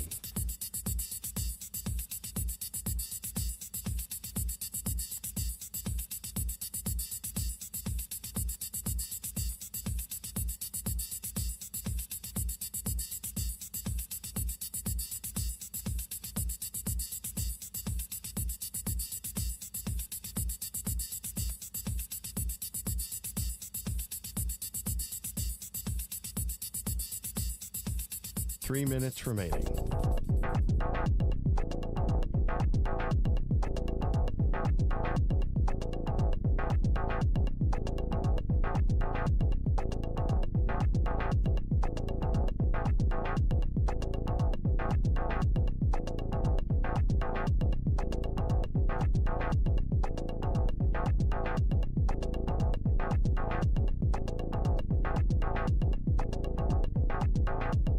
2 minutes, 30 seconds remaining.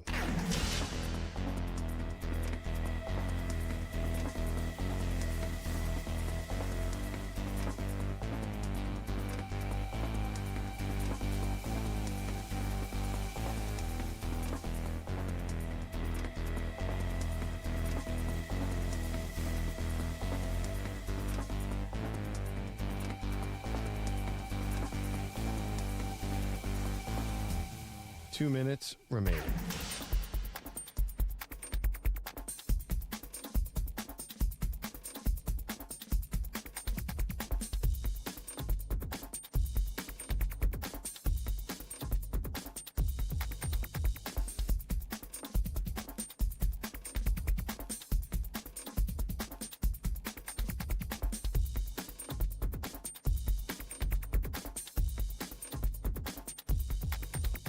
One minute, 30 seconds remaining.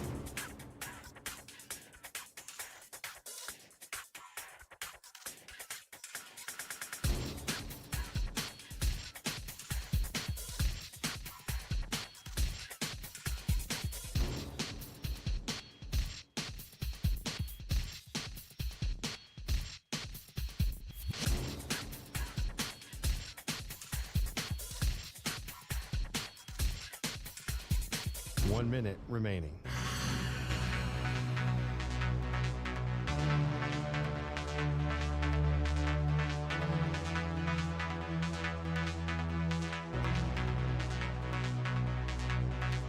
Forty-five seconds remaining.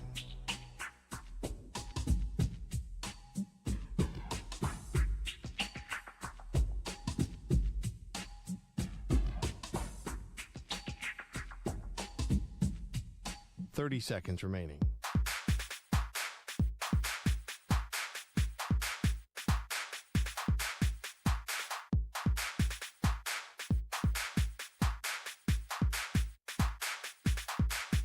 Fifteen seconds.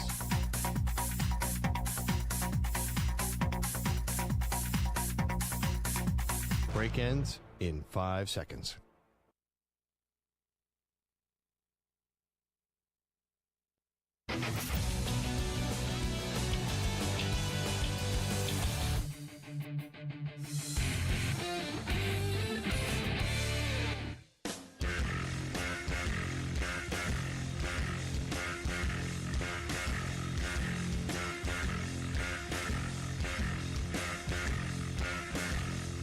You're listening to the Zach Gelb Show on the Infinity Sports Network. This portion of the show is brought to you by Wesley Financial. Stuck in a timeshare and want out? Contact Wesley Financial Group now and get a free timeshare exit information kit at wesleyfinancialgroup.com. During the break, Stu grabbed the oxygen mask and ran it over to Marco Belletti after his crazy eruption of a rant that he just had. Going after Pat Boyle, going after Pete the Body Bellotti, going after Andrew Bogusch, and that little weasel Bogusch has already responded to me, and he's crying like a little baby. So they did this draft, top 15 hosts in the history of the network. I had no problem by ranking. I was in the top 5, which was a little bit surprising, but I'll take it. And I wrote back to Bogusch. Bogusch works with Andrew Perloff and didn't pick him and went with a part-time host. Interesting. No loyalty by AB, and then I put a Kyrie Irving pot-stirring emoji. Well, Andrew Bogusch wrote, Perloff, wah, doesn't, wah, pick me for road trips to San Antonio, wah, wah, wah, or Knicks tickets, wah, wah, wah. Why would I pick him for this? Also, I work with Maggie, too, #loyalty. So, you know who the favorite host is on that show. If you ask Andrew Bogusch, it's Maggie over Perloff. Here is John Jansen with us yesterday. We were talking about a potential Michigan punishment from the whole Connor Stallion stuff. Let me ask you about what happened a few years ago, just real quickly with Stallions and all that stuff. I haven't really cared about it. I thought it was a great overreaction at the time. And then when Michigan went on and won the national championship, I really didn't care about what everyone was saying about that. But now I feel like the only time I ever see things about it is when you have Ohio State fans and Michigan State fans pushing sanctions on Twitter. You are in the Michigan community. Is there a fear that something's coming here and that it's going to be significant, or is that really just water under the bridge at this point? I think it's more water under the bridge. I think the NCAA, I mean, we're going to hear from them before the regular season starts. And I know that I think the worst that it'll be, it's not going to be vacating wins. It's not going to be a postseason ban. The worst is the possible suspension for Sharon, maybe 1, maybe 2 games. But I really believe it's probably going to be a hefty fine for the university, and we all move on and put it behind us. So I did see this morning, and that was good timing from yesterday, Pete Thamel. The NCAA has formally notified parties tied to the Michigan NCAA infraction case that an announcement on the finding and punishments will be publicly released on Friday, sources tell Pete and also Dan Wetzel. I don't think there's going to be a vacated championship. I don't think they're going to take away wins, and I don't think they're going to give a postseason ban. I think John Jansen is probably right, where it's a hefty fine to the university, who cares, and then a suspension of Coach Sharon Moore. Their first 4 games, New Mexico, at Oklahoma, Central Michigan, Nebraska. I don't think it's going to be 4. Maybe you'll see an appeal process too. But if it's 2, then that would wipe him out for the Oklahoma game. And who knows with appeals and things like that. The NCAA isn't able to flex their muscles often anymore because they're puny muscles. So that could make me fear that it's going to be something worse. But I tend to side with John Jansen that it's going to be a fine and then a slight suspension of Sharon Moore. All righty, we will take a break. We'll come on back. We'll do a little onside, offside on this Thursday edition of the Zach Gelb Show, even though we're treated like a Friday show because I am off tomorrow as I'm going to Chicago for a little vacay.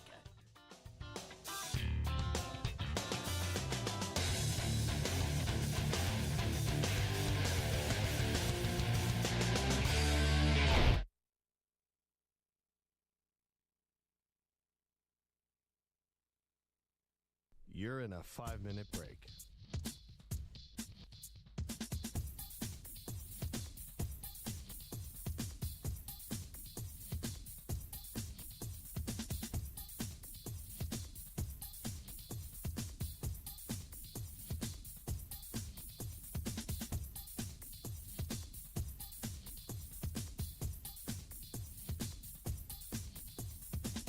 Four minutes, 30 seconds remaining.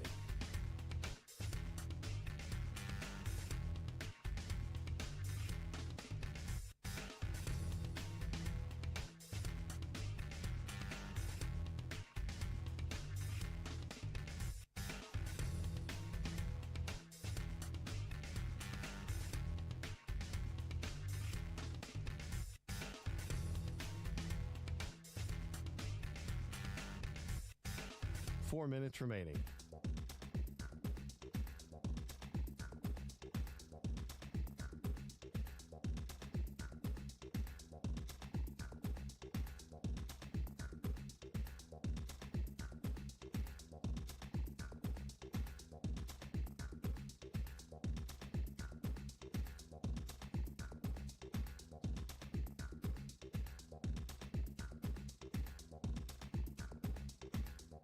Three minutes, 30 seconds remaining.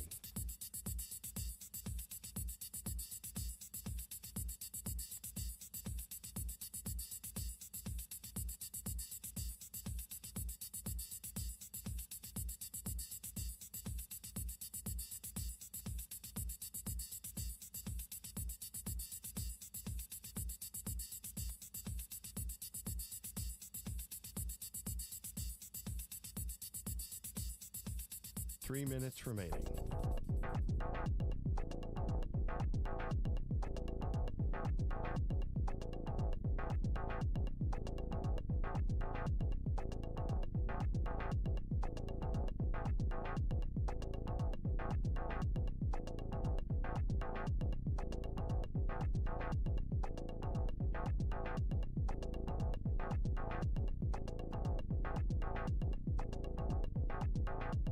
Two minutes, 30 seconds remaining.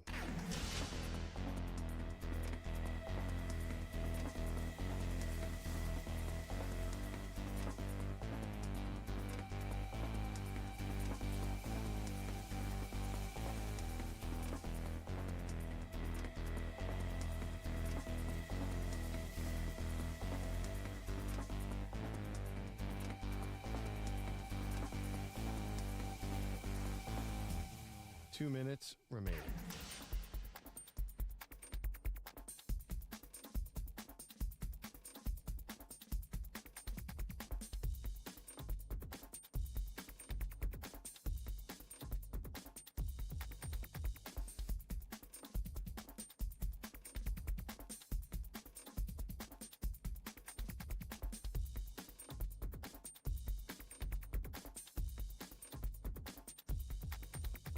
1 minute, 30 seconds remaining.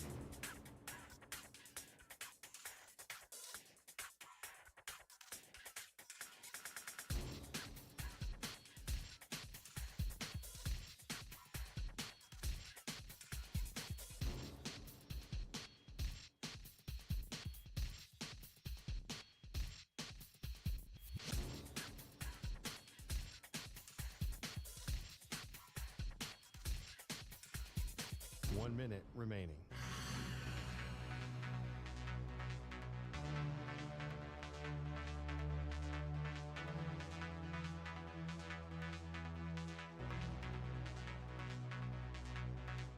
Forty-five seconds remaining.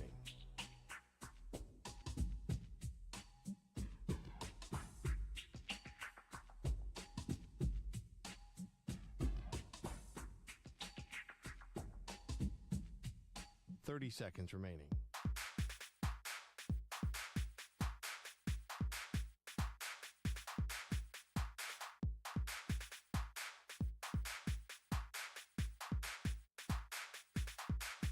Fifteen seconds.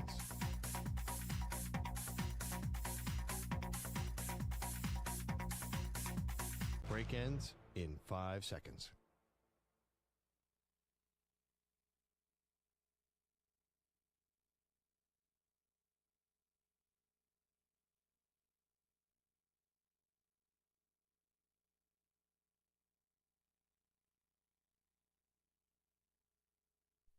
To infinity and beyond.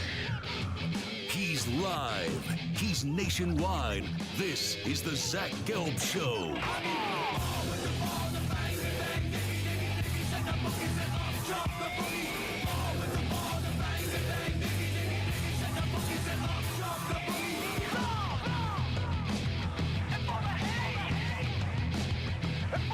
Here's your host, Zach Gelb.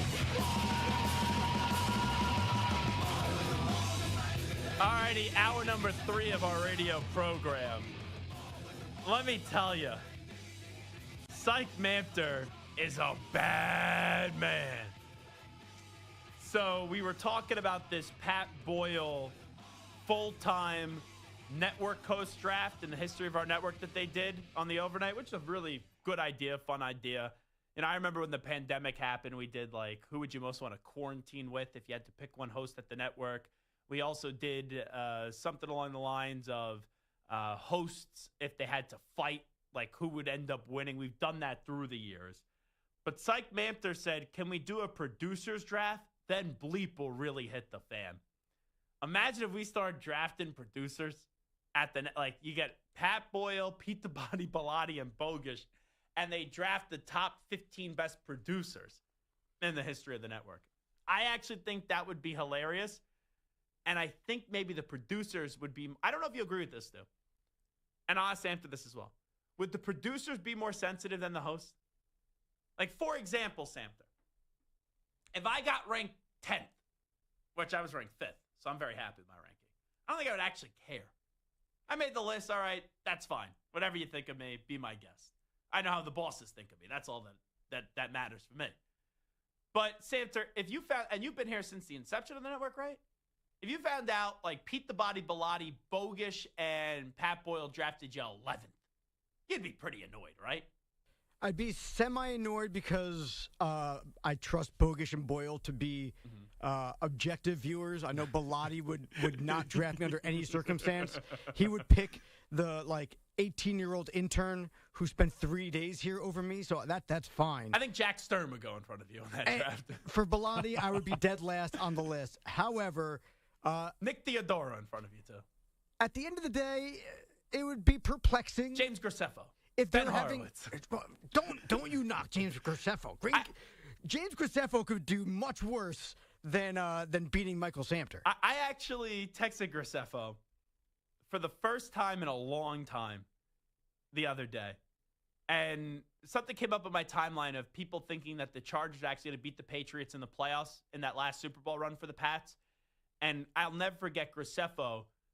You would have thought he was going to drop dead of a heart attack with how he was yelling into the phone at a caller. And Graceffo hated the Patriots because he's a Jet fan. And they like how the Jets killed Carl in the Larry David Curb Your Enthusiasm episode, the Patriots killed Graceffo because there was so much real estate that Tom Brady and Bill Belichick just owned in his head, and he was going off on this caller. They got in a 10-minute back and forth where he was yelling, and I walked in during one of the break, and I go, "What's going on?" And I just hear him go, "You moron! You're an idiot! You don't know anything! Like, how stupid can you be?" And he would use a lot of curse words that I just can't say on the radio. Was this on the air or just like screening the call? It was off the air screening the call. I don't even think the call ever made it to the air. That's how crazy it was. So I sent this to Graceffo, and we caught up for a little bit. A lot of characters through the years that were producers here. There is no doubt about it. A lot of characters. And I think if you want to do like a just a new, not just producers, but just like a newsroom thing, because we've had some tape ops, like a Billy Giacalone or a Mike Diaz, who didn't produce as much as they did handle things in the back, a little Anthony Pierno action. But that wouldn't work because the listeners need to know the people. Like the producers on the air enough where at least the listeners know the producers. There's been some great people that have cut tape here through the years that are a big part of the network, but the listener doesn't know them.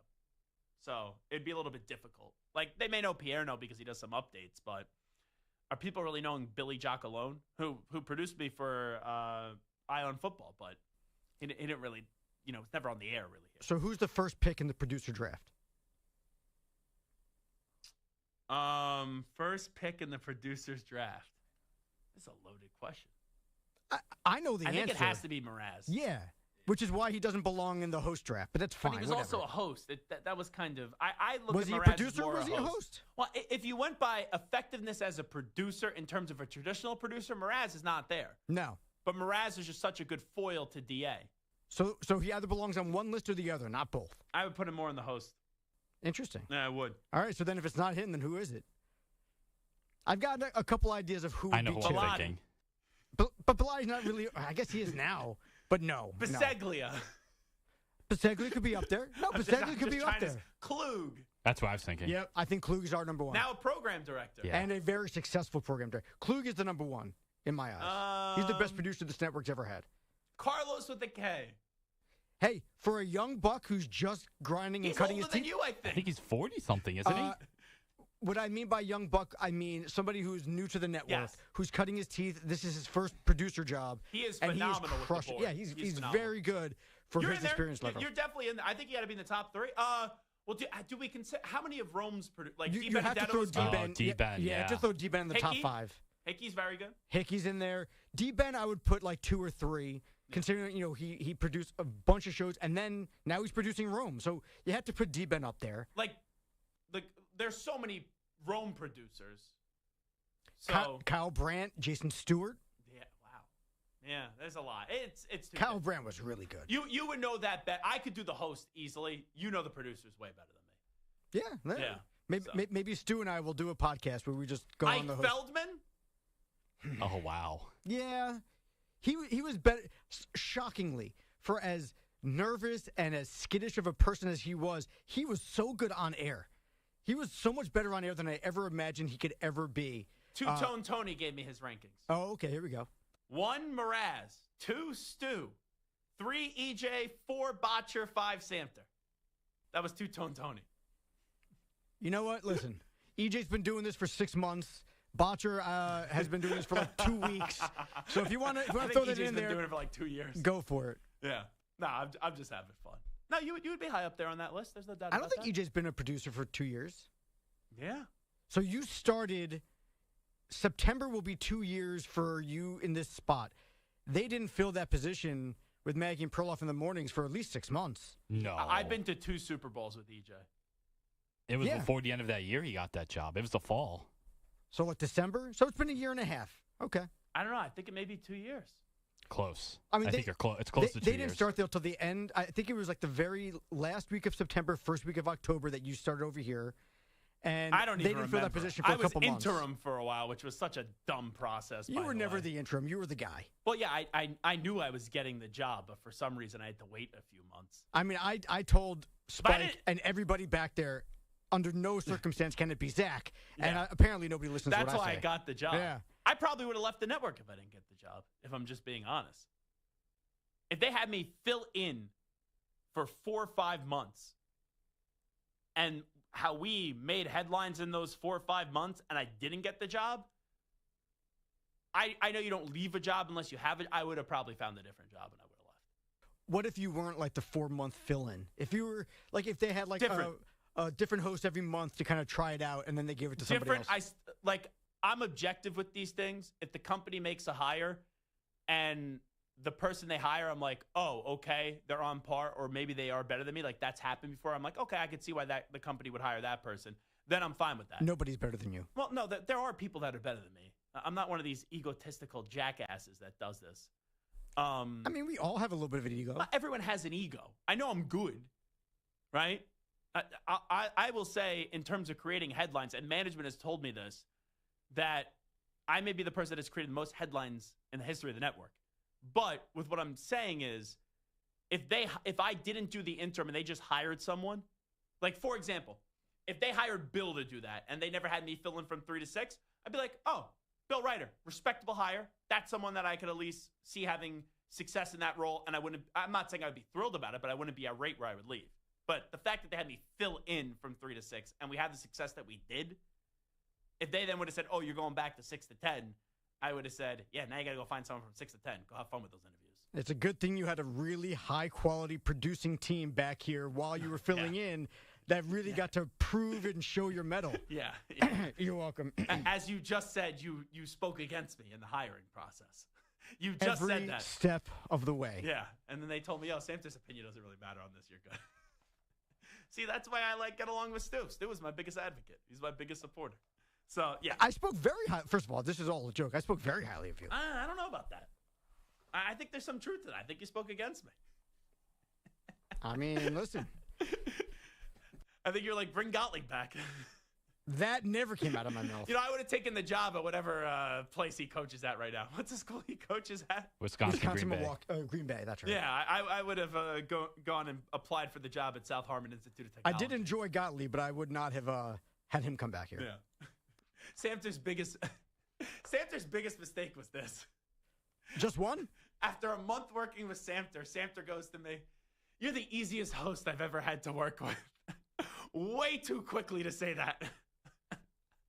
Way too quickly. It's still true though. It's you are the easiest host to work with. Now, granted, every host I've ever worked with was a tandem. First, I had a triple with Tiki, Brendan, Dana, then Tiki and Tierney, then Maggie and Perloff, and various other hosts in other stations in Arizona and here nationally. But you're just easy to work with because you come in prepared. You come in with ideas in your mind. You're ready to go. You're easy to work with. All right, who is your favorite? Tiki, Tierney, Dana. Who is your favorite?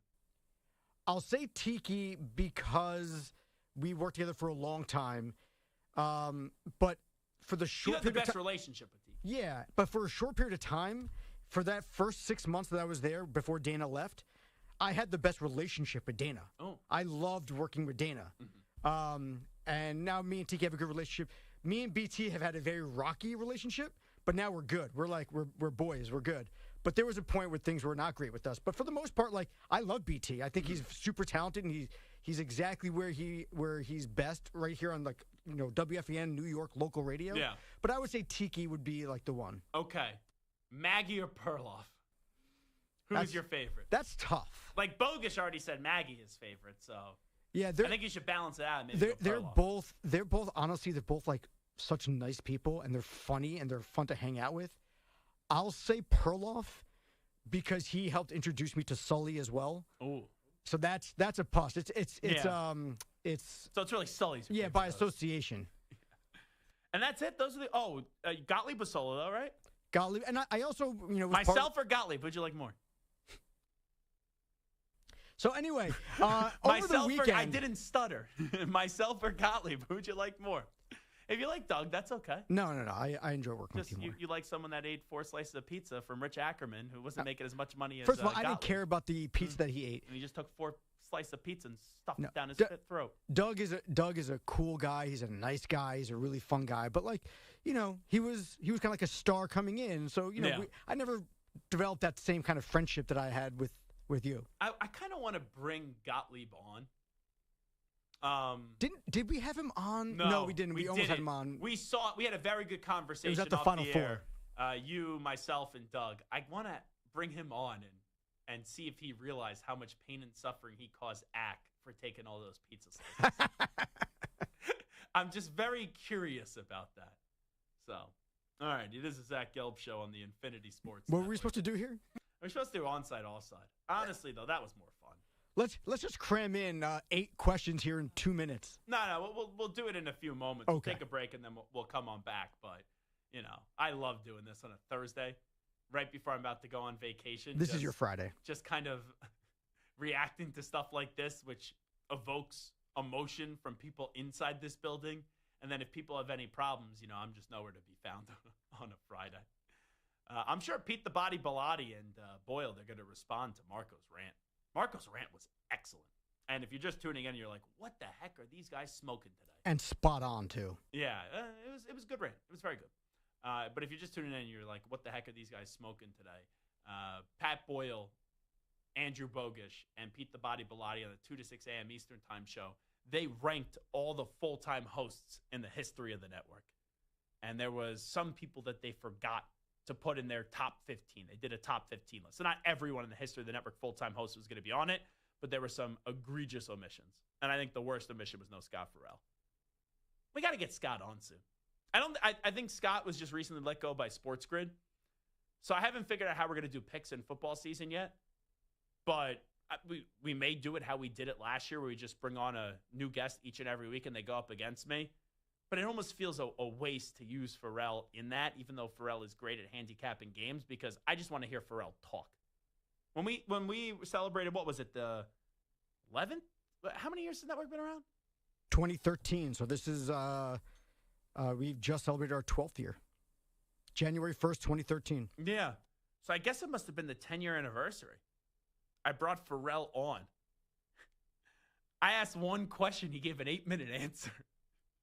It was electric. It's like the opposite of interviewing Tim Brando. Like sometimes you interview Tim Brando, and Tim Brando just goes on and on and on for 10 minutes, but it's not electric.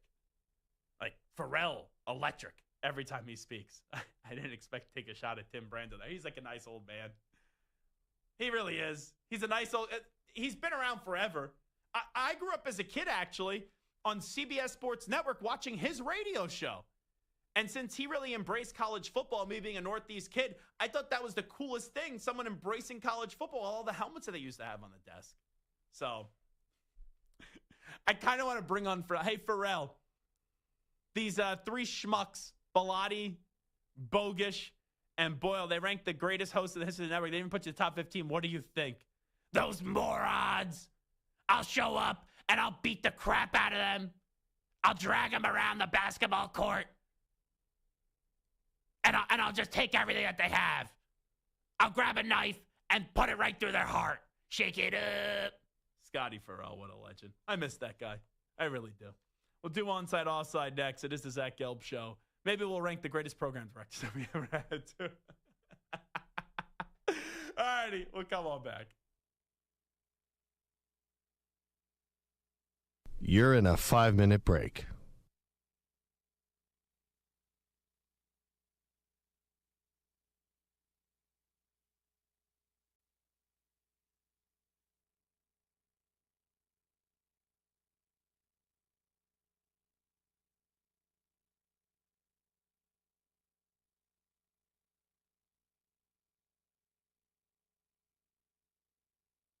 Four minutes, 30 seconds remaining.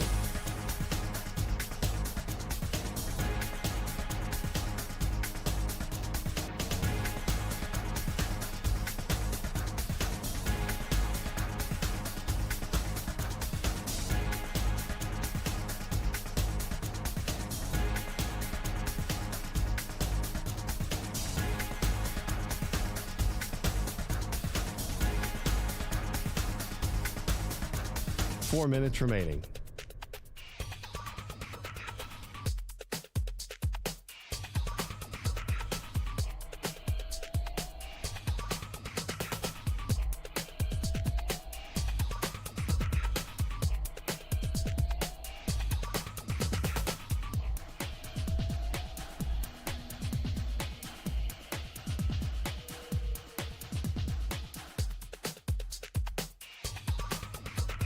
3 minutes, 30 seconds remaining.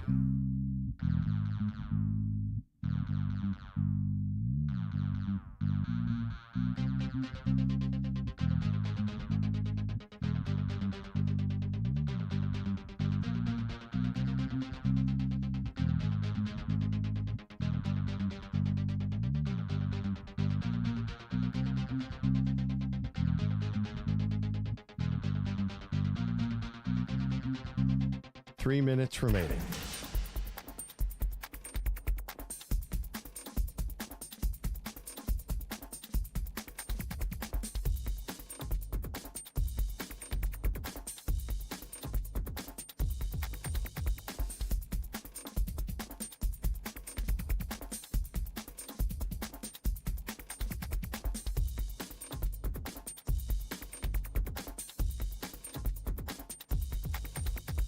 Two minutes, 30 seconds remaining.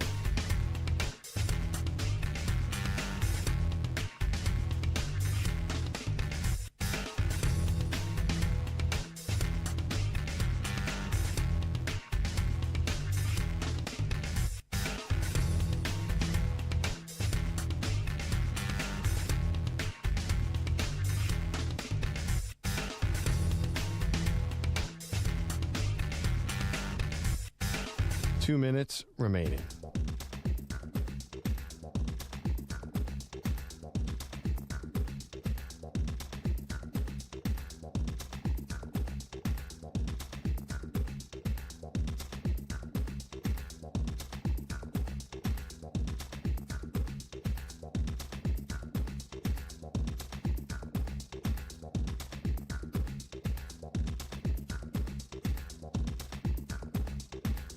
One minute, 30 seconds remaining.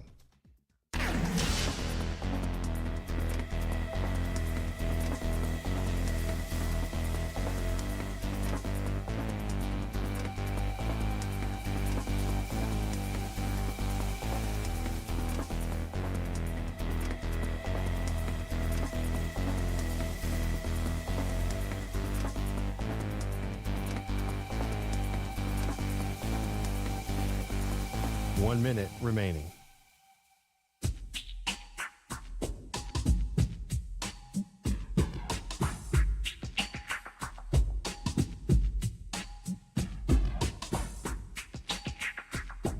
.45 seconds remaining.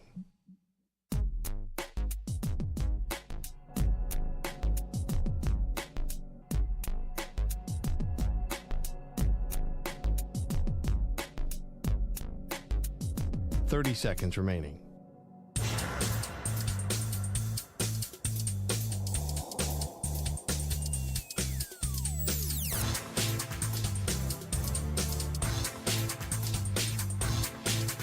.15 seconds.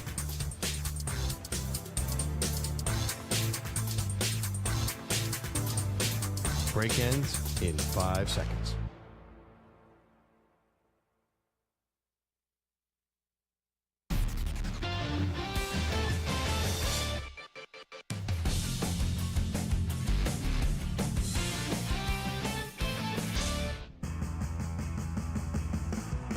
Zach's taking on the most polarizing issues in sports. Which side of the line of scrimmage will he end up on? Offside. Defense number 69. It's Onsides, Offsides with Zach Gelb. All righty, onside, offside time. Zach Gelb on the Infinity Sports Network. Stu, what do we got cooking today? All right, so the Chiefs' top receiver, Rashee Rice, will be facing the NFL to determine his punishment after multiple off-field issues, including that wild car accident.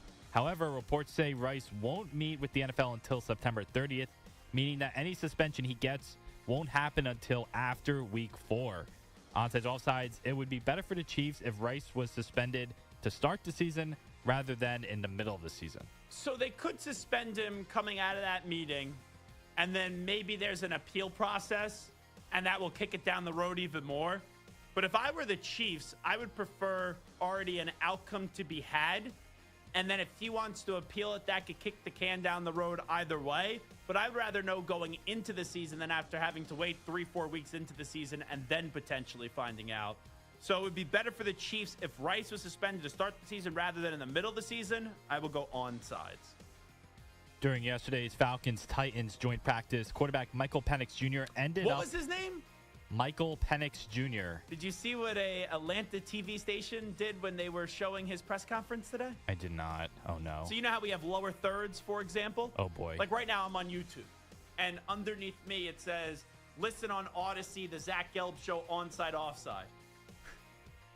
I'm assuming that this was not altered. I don't think this is a prank. I think this was real and not so spectacular. It said Atlanta Falcons quarterback Michael Penix Jr. I mean, the S is above the X on the keyboard, to be fair, I guess. Desmond Howard, who used to chant Big Penix Energy, he's probably going to have a field day with this. But yeah, it said Michael Penix Jr. You can't make it up. You can't make it up. You know, when I was an intern at WIP in Philadelphia for Angelo Cataldi, there was, they used to have like rotating hosts. And one of the rotating co-hosts, he played in the NFL, that's what I'll say. He would look at naked women during the show. So my first day as an intern, they go, oh, take a few pictures. There was an in-studio guest. It was Marcus Colston.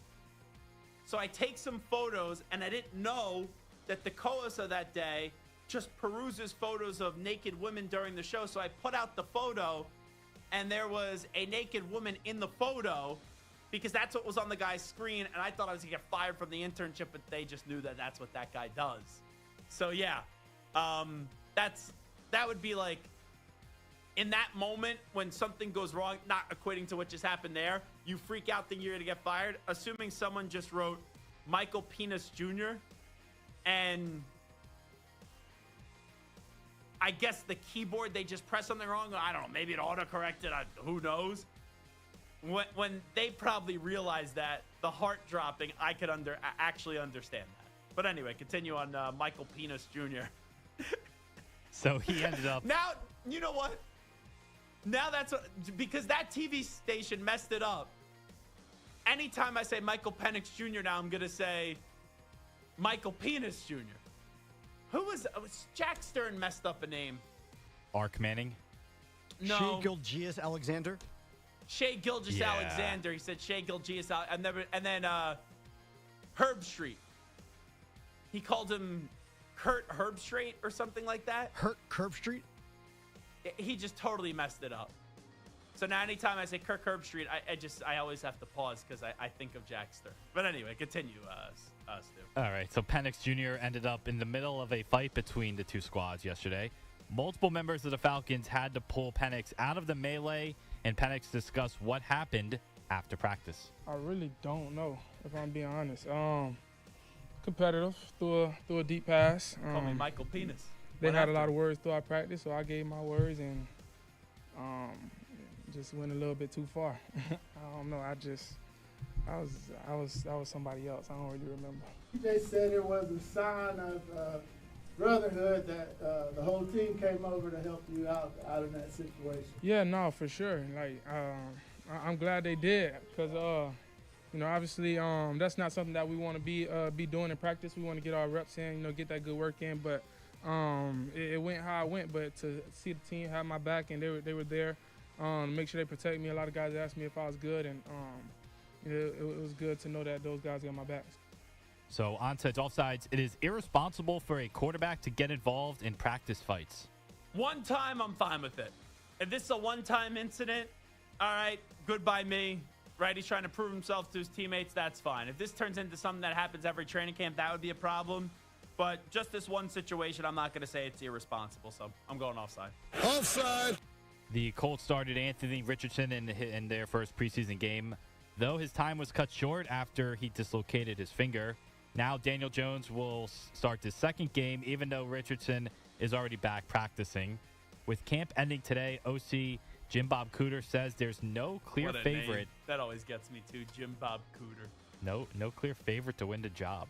These guys are both good players that have played good football in this league, and we expect them to come out and compete really, really hard. And, we expected competition to bring out the best in both of them, and that's what we're seeing. Hey, it hasn't been perfect here, there, whatever, right? We get our pluses and our minuses, but, the guys each run a different group, different periods of the day, and shoot, they're competing to score as many points as they can with that group or move the ball as much as they can or whatever the, success is in that drill.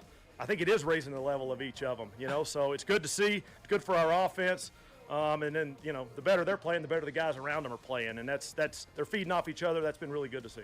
I'm not laughing at Jim Bob Cooter. I'm laughing at Samter. Samter, did you realize what you just did? No. You picked up your shirt. You started scratching your belly button. And I don't know what you were digging underneath there. You like taking some lint out of that belly button? I mean, certainly possible. I didn't even know what I was doing. I don't know what you're talking I'm about. sitting there, I'm listening to Jim Bob Cooter, and I look up and I start I have tears in my eyes. I hear the name Jim Bob Cooter, and I can't help myself. I saw your stomach for a second, then your hand starts scratching your stomach. The people don't need to thank God that the lower third is cutting that off. People don't want to see this. You can't flash people on YouTube. We're going to get like an explicit warning violation, and you were picking your belly button. Man, the things that producer chair has seen. The things that producer chair has seen. Seen and smelled. Oh, my God. That chair could tell some stories. All right, I don't even know if you asked me the question yet. I didn't yet. Onsides, offsides, it would be better for the Colts long-term if Anthony Richardson wins the job. Onsides, I don't think he's going to be their long-term quarterback, but does anyone think it's going to be Daniel Jones? Absolutely not. So at least our Anthony Richardson back to the Wolves. So I'll go onsides there. Faking injuries has long been a problem in college football as teams utilize fast-paced, no-huddle offenses to tire out the defense. Well, the NCAA is now discussing ways to curtail the practice, saying that any injury would incur a timeout, and if a team is out of timeouts, a 5-yard penalty will be called for an injured player, whether it's a real injury or not. Onsides, offsides, you like the idea of a penalty being called on all injuries, even if they're real? No, I don't. So this isn't even they have to decipher. They just going to, if there's any injury and you don't have a timeout, so someone tears an ACL and you're going to get a 5-yard penalty? At least if you left it up to interpretation, if you thought they were faking or not, that's one thing, and I think that's risky. But this is stupid. You like the idea of a penalty being called on all injuries, even if they're real? Offsides. Absolutely not. That's dumb. Offside. Sports gambling has come to the forefront of the conversation the past couple of days. First, Oklahoma starting quarterback John Matier had to refute allegations of sports gambling after people found his public Venmo page showing payments for sports gambling. Then Michael Porter Jr., the brother of the banned Jonte Porter of the NBA, made a scary statement on One Night with Steiny. You get mad at these dudes like that do the sports betting, but think about if you could get all your homies rich by telling them, yo, no bet $10,000 on my under, this one game I'm gonna act like I got an injury and I'm gonna sit out. I'm gonna come out after 3 minutes, and they all get a little bag because you did it one game. Like, that is so not okay. But some people probably think like that. They come from nothing, and 100%. All their homies have nothing. 100%. And they're like, bro, if I come out of this game after 3 minutes and y'all all hit on my under, we're all getting a little bag. Yeah. You know what I mean? And I obviously my brother went through his situation. Malik Beasley's going through a situation right now. Terry Rozier was in some hot water. But the whole sports gambling entity, bro, it's bad, and it's only gonna get worse, bro. Like we really do get death threats. All right, onsides, offsides. He should shut the bleep up. He really should. You could ask the question here. Onsides, offsides. Sports betting will ruin the integrity of the games. Like, this moron. Your brother did what he did. I don't need to hear you saying how, maybe I should take, the under so my boys could all win and I'll check myself out. Like, just shut up. Seriously. Now, I think that's a fear. That is a possibility. I think it's a very minuscule amount, but we keep on seeing things. Look at what's going on with the Guardians. But Michael Porter Jr., sometimes you just don't need to say things. You can think things, and you don't need to say things. Like Marco Belletti thinks a lot of things. Marco doesn't say everything that he thinks.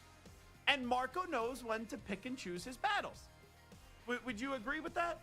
Like Bogic picking a guy that was a host over amount of time as you sneezed and forgetting everybody else. Pat McAfee, I'm looking at you. You hear a lot of other, like you hear me host for 3 hours. You hear some stupid things, but you don't always go after me. There's some things that you say, okay, I'll address. Some things that you won't. When you need to say something, you say it. Michael Porter Jr. here did not need to say this. No. And it's just idiotic. So the question here is, sports betting will ruin the integrity of the games. I think that there will be some situations, but I don't think it's going to be in great regularity. So I'm going to lean more offside on this one. Offsides. But just shut up next time. Speaking of gambling, the Little League World Series is underway in Williamsport as 10 U.S. teams and 10 international teams battle for the world title. Some, however, have shown concern after Bovada sent out odds to bet on the games, which, as we know, include players that are between the ages of 10 and 12 years old. On to offsides, you should not be allowed to gamble on the Little League World Series. If you're gambling on the Little League World Series, 1-800-GAMBLER. You're a degenerate. Who gambles on, what are these kids, 11 or 12? Oh, we got Danny Almonte next, and then that's going to be a whole betting scandal. Like, it's going to be a future Danny Almonte where they're going to get some kid to fake his age, and then someone's going to be betting on that kid's over in strikeouts. Hey, Marco, you have kids. You have 3 kids, right? Correct. Could you imagine, has any of your kids started Little League? My oldest did it for a little bit and then stopped. Okay, could you imagine when your oldest was at Little League, you go to the games and there's a father of a kid that was able to, like, bet. Yes. That's... You know why? Yeah, go Because ahead. I remember this when I was playing. It was illegal. There were a lot of gambling going on. Like, you had dads This in the is not. stands? This is not new. This is just new because you could actually do it legally. Wow. Like, obviously... And I covered a lot of high school sports for a long time before, doing some... Oh, yeah. Wow. I knew never the even lines thought before I about got to the games. And it was like, how do you people seriously bet? Oh, yeah. The line's 6.5. All right. And don't get me wrong, I don't think you should be betting on high school sports, but at least I would, like, Texas high school football, I could at least see it. But you're telling me Little League kids? Yep. Oh, my God. Yep. That's wild. No wonder why when I umpired, I got yelled at by so many of the parents. And it's not just the parents that are nuts for their Now kids. I know why. There's a lot of people in the neighborhood, and I remember when I was playing. I remember them talking to me about it. I always just thought they were nuts, like, trying to live vicariously through their kids is because they had the over or something. Oh, there's like plenty that. of that, but there's plenty of the over and the under, and oh, yeah. Yeah. Obviously, I've gambled illegally before. On 12-year-olds? No. Doing that a lot? No? On professional athletes. I'm telling you, I caught a lot of good game. You hit the whatever when I was 11 years old. Oh, yeah, I remember it well. Hey, good job. Good job, Blue. Uh-huh. That ball allowed a run to come across the plate. Had that kid to score a run at plus 4,500. A lot of people telling me they're taking me in this game. Better have your stuff today. Oh, I remember it. Jeez. Nah, granted, I grew up in slum, but that's not the point. That's not the point. Marco grew up on the streets. Kind of, yeah. Man, the slums. It was not the best area. In Jersey? In Jersey and Newark. Yeah. Swamps of Jersey. It was not exactly the where you want to raise your children necessarily. We had a lot of fun, but yes, there was a lot of gambling. We rode our bikes to school, and they got stolen at lunchtime. No, Yeah? you walked. Oh, you walked, though. Sorry. You walked. You didn't have a bike? I actually didn't, no. Okay. All right. Sports bet, no. You should not be allowed to gamble Little League World Series. Yeah, it's the easiest question anyone's ever asked me on sides. And if you're gambling Little League World Series, go seek help. You need it. The defending. But by the way, if one of these gambling companies want me to sponsor the Little League World Series and give out picks, I could be bought. I have a price. I have a price. Hey, this is Zach Gelb. Use my code GELB48, and you could get a great Little League World Series price. Who's it, Monet Davis? Take her over. All right, the defending champion Dodgers are on a free-for-all after losing their 4th straight game in 8 of their last 13, including 7 straight losses to the Crosstown Angels. With the loss, the Dodgers actually fell out of first place in the NL West as the Padres took the lead, and LA currently stands second in the NL wildcard spot. On to all sides, despite their recent struggles, the Dodgers are still your favorites to win the World Series. I know the Brewers are playing the best baseball right now. The Phillies have turned it around, and they've really distanced themselves from the Mets. The Blue Jays are very quietly having a very good season. The Tigers with Scooball, I know they haven't had a great second half, but they have playoff experience now. The Astros are always going to be a force. the Dodgers just get in, and I do think you're still the most talented team. So I'm not going to freak out. Or they're still my favorites to win the World Series. I'll go on sides. All right, last one. After the death of owner Paul Allen in 2018, the Portland Trailblazers have been looking for a new owner. Well, yesterday, the owner of the NHL's Carolina Hurricanes, Tom Dundon. Dundon, yeah. Okay, purchased the Blazers for a whopping... A Dudon is what I'm going to do after the show, I think, in the toilet. He purchased the Blazers for a whopping $4 billion. Didn't it sound like that's a road he was trying to travel down? Continues to. He purchased the Blazers. See, that's one of those moments where Marco is not saying what he actually wants to say. Stu? He purchased the Blazers for $4 billion. It says he will not try to move them out of Portland. Onto offsides, the Blazers, they should move out of Oregon. Offside. I don't think that they should move out of Oregon. I've been to Portland before. It's wonderful. We don't need to take the Portland Trail Blazers away. And if you are going to move them, I guess you move them to Seattle. That's what you should do. But no, I don't think that they should be moved out of Oregon. I would go offside. Offsides. All right, it is the Zach Gelb Show right here on the Infinity Sports Network. I'm getting a little side eye from Marco Belletti. He is not happy with me. Well, that little side, I mean, no, the Blazers should stay in Portland. But if not, what the hell? Go to Seattle. Well, what happened? What happened here? If they are going to move them. Yeah. Well, I don't think that they should move them. But I think but sometimes if you a lot of do, things shouldn't happen. But if it is going to happen, that's where I think that they should be moved. Yeah, sure. Why not? You know, if Portland would start carrying us, sure. Once again. You want to destroy a market? No way I would even mention that. Sure. Destroy a market and rebirth another one. That's tremendous. That's what we want to do. Could you imagine if they did move, though? Like, I know it would take time. But with Damian Lillard, and he's now out for the year, but he was so miserable in Milwaukee, and then he missed his family. Imagine he finally comes back to play a year from now, and they go, oh, nope, we're moving to, I don't even know. Seattle, apparently. Yeah, but that's like that, not that far away. Brutal. That's not that far away. I once went to Seattle and then got in a pickup truck and then road trip through Oregon, so it's not like incredibly far away. It wouldn't be as if they're moving him to Las Vegas or something like that. Mm-hmm. I guess Damian Lillard wouldn't mind living in Las Vegas. Not like moving to Alaska or something. That'd be interesting. The Alaska Blazers. That name really That'd be something. That would not flow. All righty, we will come on back. Update time first. Here is El Capitan, Marco Belletti. Marco Belletti. He's on the radio. That's what Chris Moore used to say. Another omission. Yeah. Marco, I don't see Simo on that list anywhere. You're not a yoga guy, I don't think. Right? I've never tried yoga. Can you breathe in real quickly? I'm actually fine. And then breathe out. You got to calm down a little bit. I'm calm. And just don't talk to Santa during the breaks because that also raises your blood pressure, I've learned. Calmer than both of you. Here he is, the soothing voice of El Capitan. Marco Belletti. Infinity Sports Network. Sports Flash. Zach, as expected, Shedeur Sanders forced to sit the joint practice with the Browns and Eagles. Head coach Kevin Stefanski giving a little more detail on that oblique injury. Yeah, felt it early, I think warming up, and then felt it throughout individuals, so took a look at it. If it's a right guard, you can play through that. When it's a quarterback, you kind of need that muscle to throw. So unfortunately, going to put him down for a little bit here. We'll treat it day to day and see how he responds, but want to be smart because he's a thrower, so you can't push that thing. Stefanski refused to announce a starter for Saturday's preseason tilt, but Dylan Gabriel could be in line if his hamstring injury continues to respond. Browns running back Quinshawn Junkins will not be facing formal battery charges for an alleged domestic violence incident last month.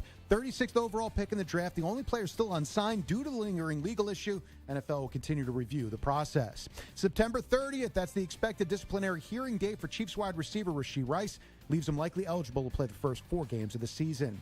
Baseball, after a pretty long rain delay, back in action in Baltimore. You got the Orioles in front of the Mariners.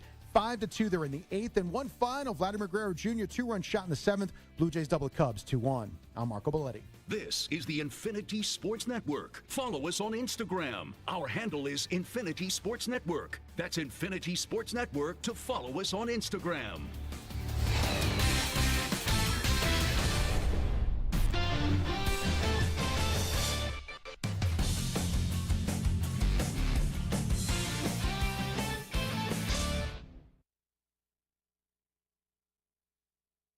You're in a 5-minute break.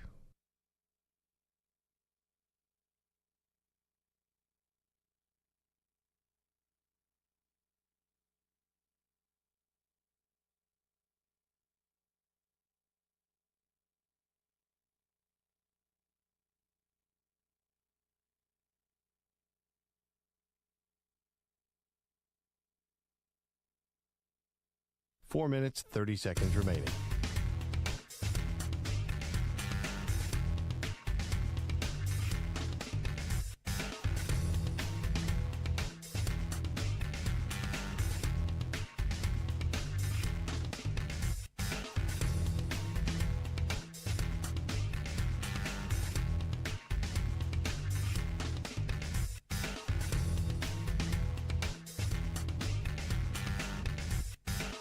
Four minutes remaining.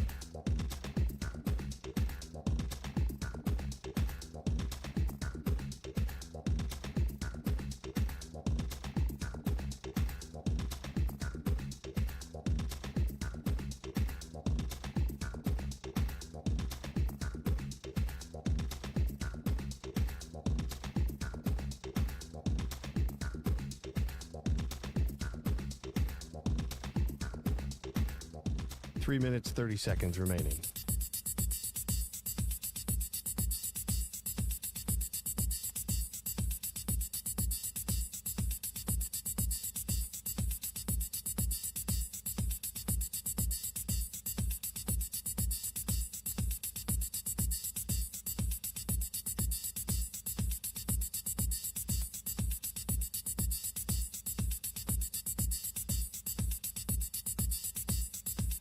Three minutes remaining.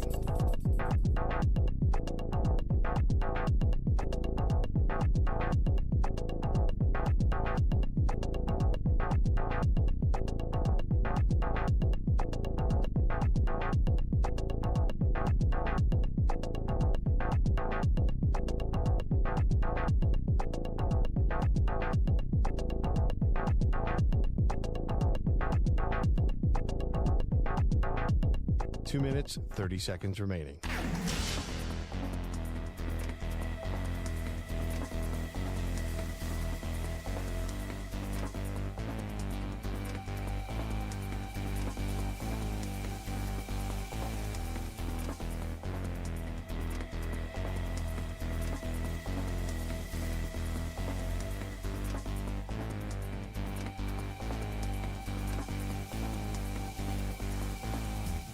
Two minutes remaining.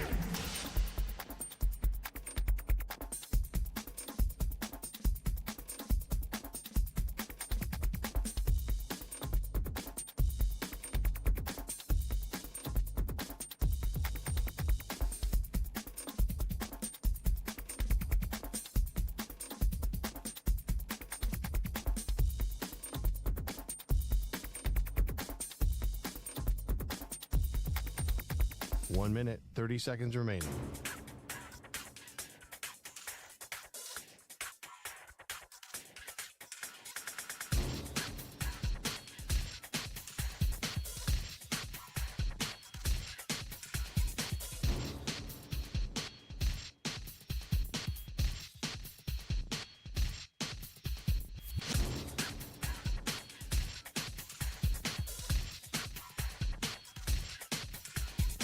One minute remaining.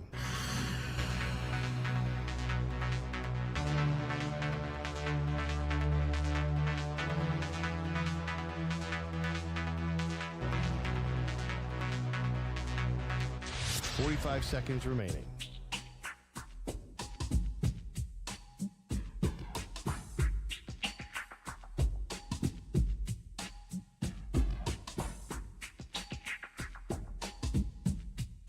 .30 seconds remaining.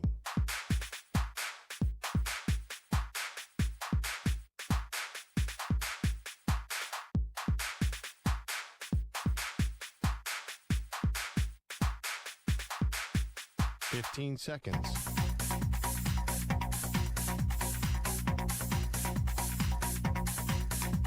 Break ends in 5 seconds.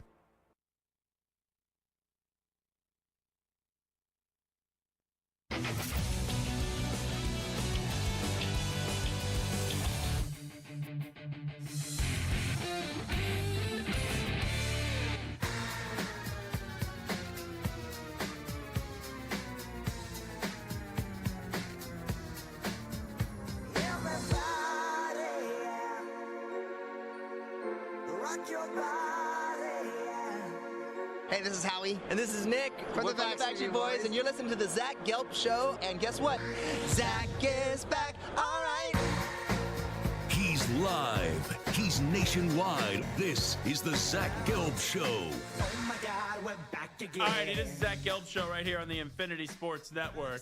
Real quickly, let me just get to my timeline right now.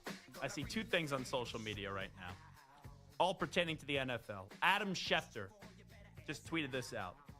Today, the sexual assault case against former Texans wide receiver Isaiah Bond has been no billed, and he faces no further criminal charges. Then, Broward County prosecutors declined to file charges against Browns rookie Quinshon Judkins, who was accused of misdemeanor domestic violence and battery. Then, Chiefs wide receiver Rashee Rice expect to have a disciplinary hearing with the NFL on Tuesday, September 30th in New York in front of Sue L. Robinson. We have further news. Going back to what I just said about Isaiah Bond, he has already signed with the new team, the Cleveland Browns, and that is according to Jordan Schultz. The other thing, Ben Volin. The Patriots are doing joint practice with the Minnesota Vikings. The Vikings, outside of their practice facility, they have a sign. Minnesota Vikings bans guns on these premises.